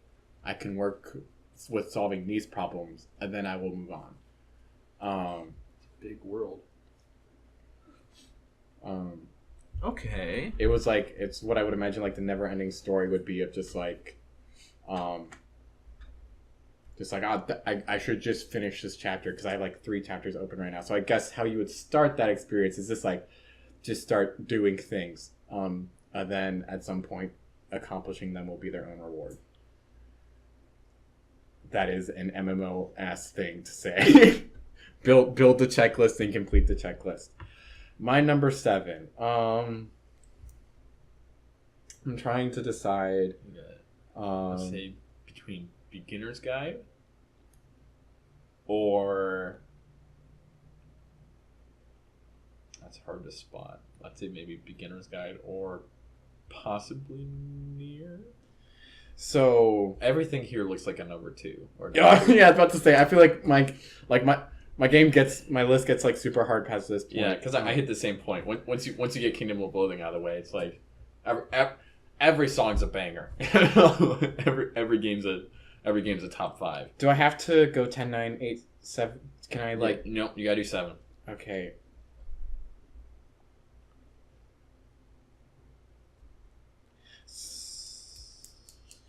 So it is between Beginner Guide and Borderlands 2, actually. Okay. I'm probably going to do Beginner's Guides first, not necessarily because I feel like it's better than Borderlands. I just want Borderlands higher up on the list. I would feel bad having it being at number 7. I'm gonna write down 7 and 6, but we can revisit that. So, the reason why the Beginner Guide makes it on this list is like, honestly, it's not that good of a game. Yeah. It's not that much of a game. Yeah. That was lightning in a bottle for me, though. I think I actually talked about this like 3 times in the past couple of weeks. That was the most... That is one of 2 games here on my list that spoke to me only in the way that the medium of a video game could. Letting me both interact with it, and then also letting it tell its own story. Which the Beginner's Guide is actually both of those games on this list are kind of meta in that way. And so like when I look at the Beginner's Guide, I don't look at a game where I'm like, here's the mechanic I worked with, here was the story that I look at it. I looked at the flaw in myself that it said, hey, check yourself before you wreck yourself. Stop putting light posts in my video games. And so, like, maybe, like, if we're making that equation to, like the thing about, like, Guild Wars 2 being my friend, the beginner's guide is that game. It could have been anybody, but it was a dude who stopped you in the hall and was just like, hey, that teacher's actually not that bad. You're giving them a bad rap. You should learn history while you have the chance to. You'll regret it later. Wow. That's awesome. So I was just like super glad I picked that lesson up, and so that's why I wanted it on the list. Yeah, it sounds like it deserves a spot. There's not too much to say beyond that, or at least not much that I want recorded on the internet that I would say about that. Fair enough. Okay. What if I'm like, so that's great for you, but I'm fine with my this and my that. Why should I play? Because you actually did have to convince me. Yeah. You kept trying to you bought it for me. So, hey Eric, why aren't you playing it? So like maybe someone was like, why should someone try and catch lightning in a bottle? I guess. So it's not that long of a game. The ending, and this will, I think this, I've said this a couple times, so hopefully I'll be able to say it right this time. The ending of the game makes you ask if it was real or not. Oh yeah. But I didn't care. Which I think is like the reason, like in the same way of like why I think the game was awesome is the same thing of like the book. Like if you're reading a great book, it doesn't matter if the characters are real or not. What happened exists enough that there's something you can take away from it. Yeah. Which means that I think that whether you agree with it or not, whether it impacts with you or not, it says a message that I think is worth hearing. Yeah. That's a good way of... it's like... because the game does present itself as somewhat documentary-like. And at the end it like makes you question that.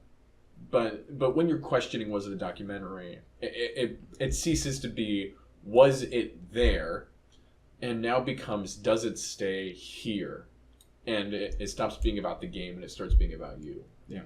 And it sounds like for many reasons it absolutely was about you. And I think even if that like doesn't describe, if the game doesn't describe you, if you don't find yourself within its chapters, it's a powerful tool for learning how to communicate or how to think.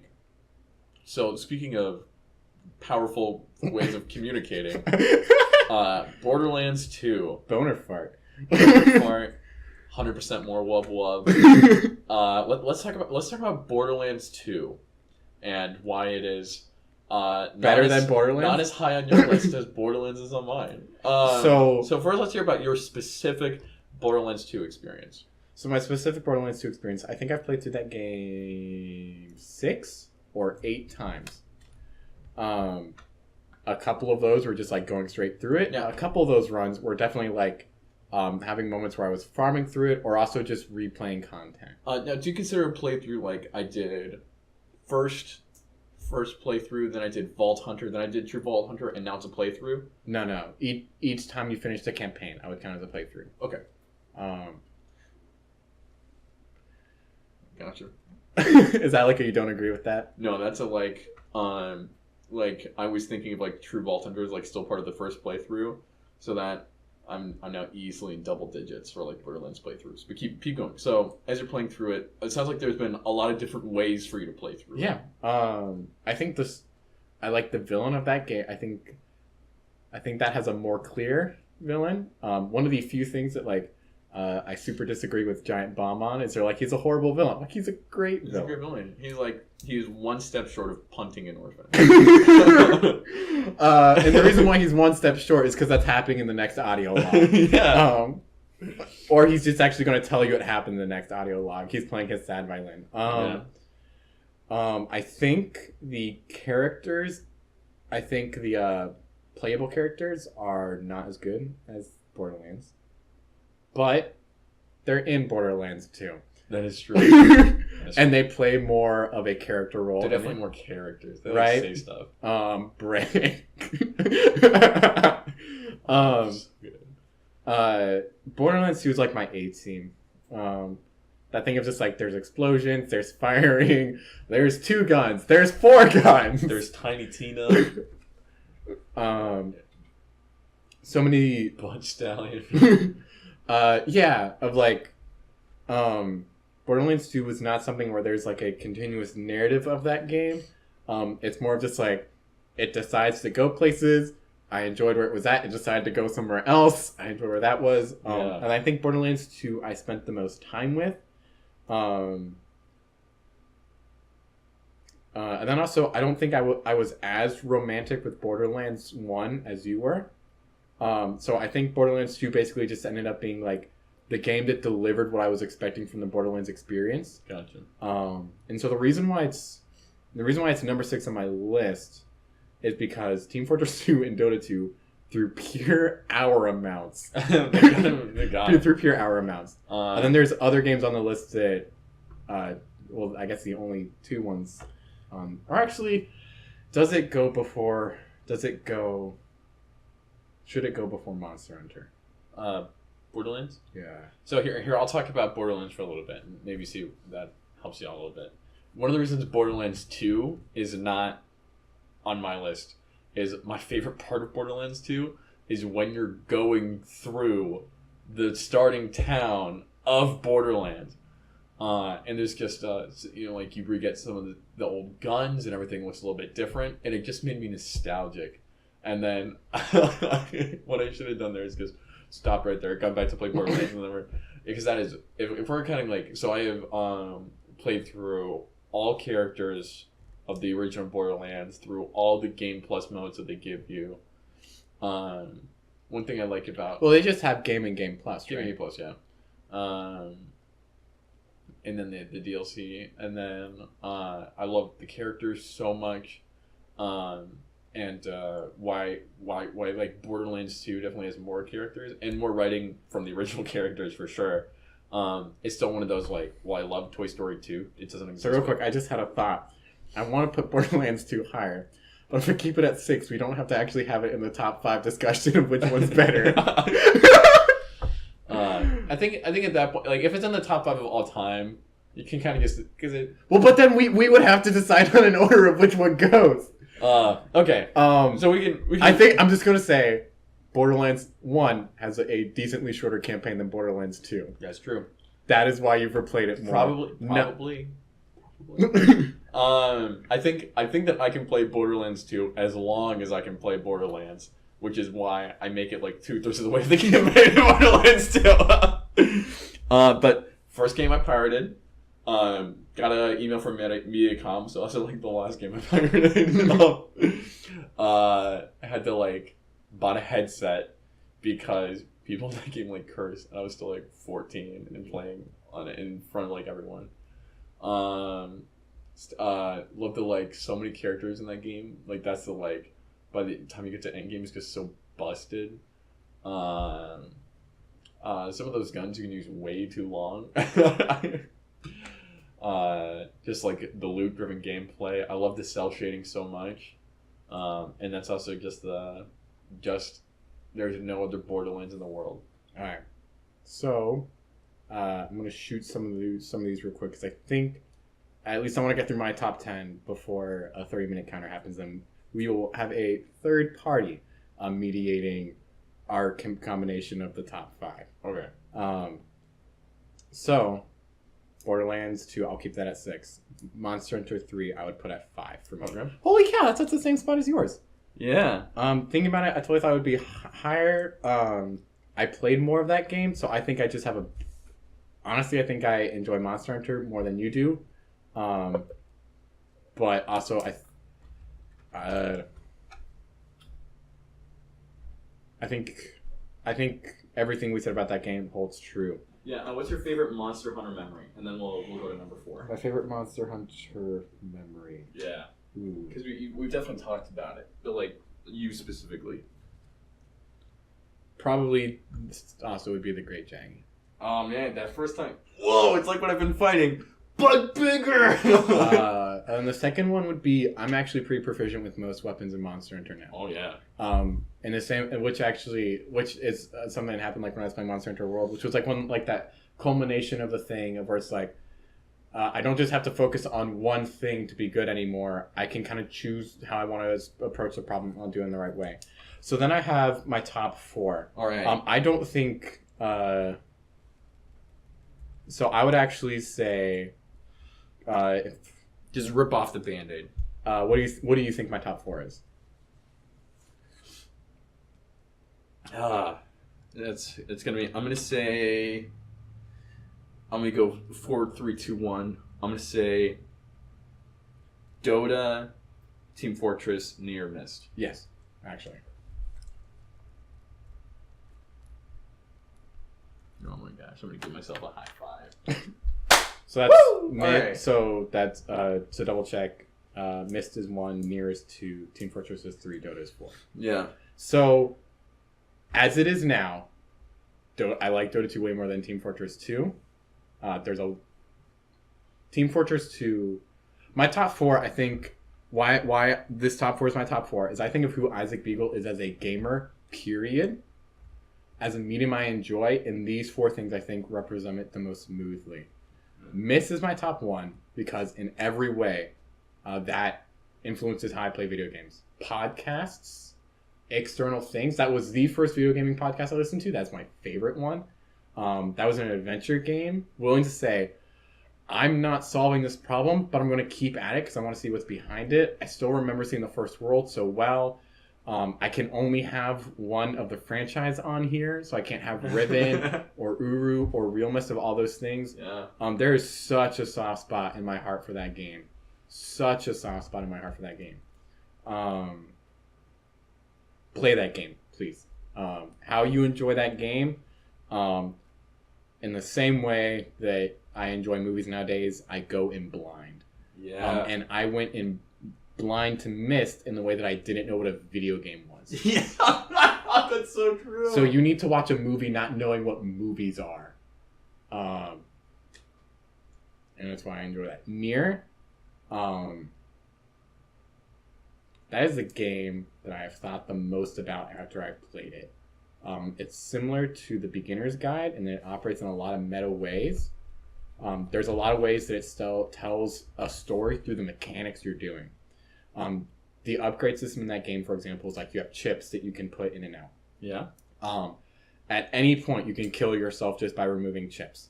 And it's not done in like a Dark Souls, you die kind of way, like, you idiot. No, it's more of just like it's more of like making, like, here you go, you're a robot. Every step of the way, the game would do something like that and be like, oh, here's the message it's trying to tell me. It let me do something that was one of my favorite memories in Team Fortress 2. I'm going to spoil Nier. Like, it let me delete my save game so that I could make somebody else's game better. Which, in the story that the game is telling, makes it even more impactful.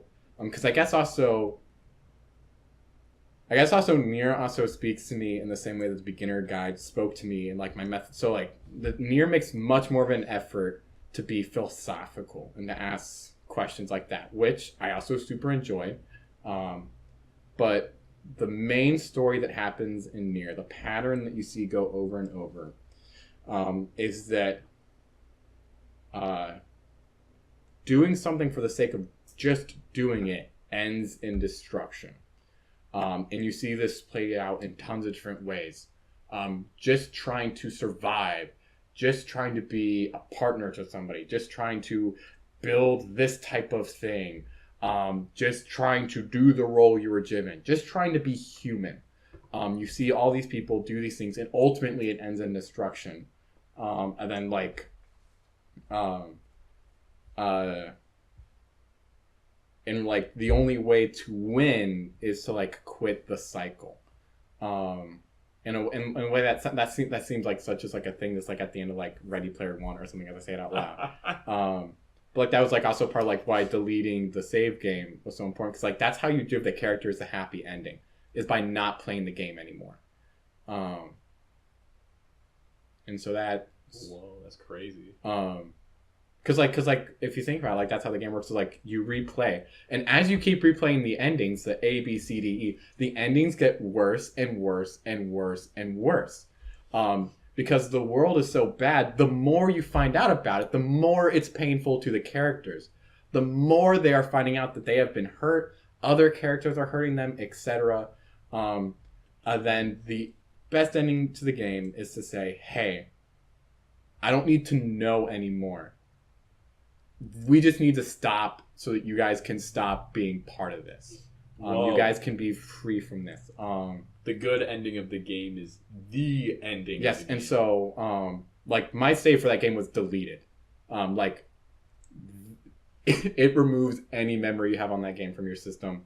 You can't bring it back. And so also here's the thing of why deleting your save is important. To get the good ending of your game, they do a bullet hell. To beat the bullet hell is actually impossible unless another player helps you out to get you through the thing.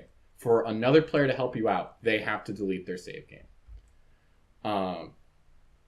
So to get the good ending of the game, you have to like be willing to delete your game. Also, another player had to be willing to do that. Or actually, rather, to get the good ending the first time, somebody else had to sacrifice their game for you to get the good ending. And then the game asks you, do you want to delete your save so somebody else can get the good ending? So then it does something like even more than that. Like, it's not like, do you want the good ending? Are you going to sacrifice your good ending so that another person can get a good ending as well? You had the experience of getting the good ending. You can remember that even if the game doesn't remember that. Wow. Do you want another player to be able to experience it so that they can remember it too? You don't know if they're going to delete their save and let somebody else do it. But that's okay if they don't. Because like, oh man, dude, I got like so angry on Reddit afterwards of like people were talking about like how they like cheese their saves and stuff. I'm like, you mofos, commit to it. And like they're with all three of those besides Nier, I really enjoyed interacting with the community around the game. I'm not that way with Nier. I don't like the community goes in a place I don't really care for. Yeah. But the game, every step of the way, is being super creative about how it tells its story. And then I really, really enjoy the ending of it. That's awesome. It also sounds like so Nier specific. Yeah. In the same way that like some games are interchangeable, or if another game had come along, sure, you could have played Shadow of Mordor during the same physical time that you played Nier, but that spot in your gaming career and history and your personal experiences wouldn't have been filled until it was exactly Nier that came along. Yeah. That's awesome. Nier is the game that like made me get more into multiplayer games because I feel like I don't need a single player story anymore. Yeah. Oh like my God. I've read the final story I need to be told. Now I just want to experience things with other people. Which would make my list in totality. Number 1 is Myst. Number 2 is Nier. Number 3 is Team Fortress 2. Number 4 is Dota 2. Number 5 is Monster Hunter Tri. Number 6 is Borderlands 2. Number 7 is Beginner's Guide. Number 8 is Guild Wars 2. Number 9 is The Division. And number 10 is Deus Ex Mankind. Yeah. So we're at 2 hours now. We were going to just combine our lists together. We've actually kind of... I don't know if I want to do that anymore. Yeah. After hearing how Nier ended... That just makes me think I'm comfortable knowing that like I have my top 10, you have your top 10, and that any combination of games we came together for the top 5 would be awesome. Yeah. Especially since both of us got to 7 and we're like they're all top 3. So here's I think might be a good way to finish. What I would also say is we didn't really talk about Team Fortress 2 or Dota 2, but the reason they're on these lists is because if you have been around me or Eric, you have heard about both Team Fortress 2 and Dota 2. Okay, so real quick. Favorite Dota 2, favorite Team Fortress 2 story. Team Fortress 2 story? Yeah. Us. Or if you could do it over again. Okay, so our thing about Team Fortress 2 is if I could do it over again, I wouldn't. Same for Dota 2. I joke. Dota 2 would actually probably be doing professional Dota 2. Oh my god. Such a great thing. Such a great thing. The other things I would say wouldn't have started if I didn't become a pro medic. I super enjoyed. I was basically a gold tier medic. Absolutely, you were. You don't need to say basically. You were. Dota 2. Actually, honestly, watching the 2 internationals. Oh my god. Both Liquid and the recent one with OG, sorry. The fact Dota 2 is a sport to me. Dota 2 is a sport. I am at a place where it is a sport I play casually. Here's a way to play Dota 2. Get yourself a hero that you love that no one else does. And you know what? Even when the meta changes and they get if the jungle's not viable, Bloodseeker jungle's still viable. And if they get a buff that makes everyone in ranked start playing your hero, no one loves them the way you do. And when they rework it, even if it's a good rework, get pissy about it. You know, because that's how that's been some of my favorite experiences. No one acts like I play. I take a mid. That's the way that Purge did it. You know, watch hours worth of videos and have a favorite He's player. a position 5 support now. That's so crazy. It's so crazy. But get you a hero that you love when no one else does, and then play the hell out of them in ranked. Lose so many ranked games because you were that grind. Dude, you did that grind. So for Team Fortress 2, what is it for you? Team Fortress 2, you know when someone says do something that scares you, I think of Team Fortress 2. I think of like MGE man. I think about TF2 center lobbies. I think about like competitive. I think about like making mistakes. And you know what? These aren't mistakes that like I grow from or that were a good thing.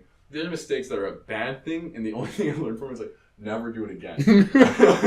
Team Fortress 2 was the first time where we did something where it was like, I have been doing this long enough. I should make an effort to be good at it. Yeah. Oh my gosh. And and if you want something really fun, do something until you get bored of it, and you're so bored that it becomes fun. And that's it. That's it. All right. Ba, ba, ba, ba, ba, ba.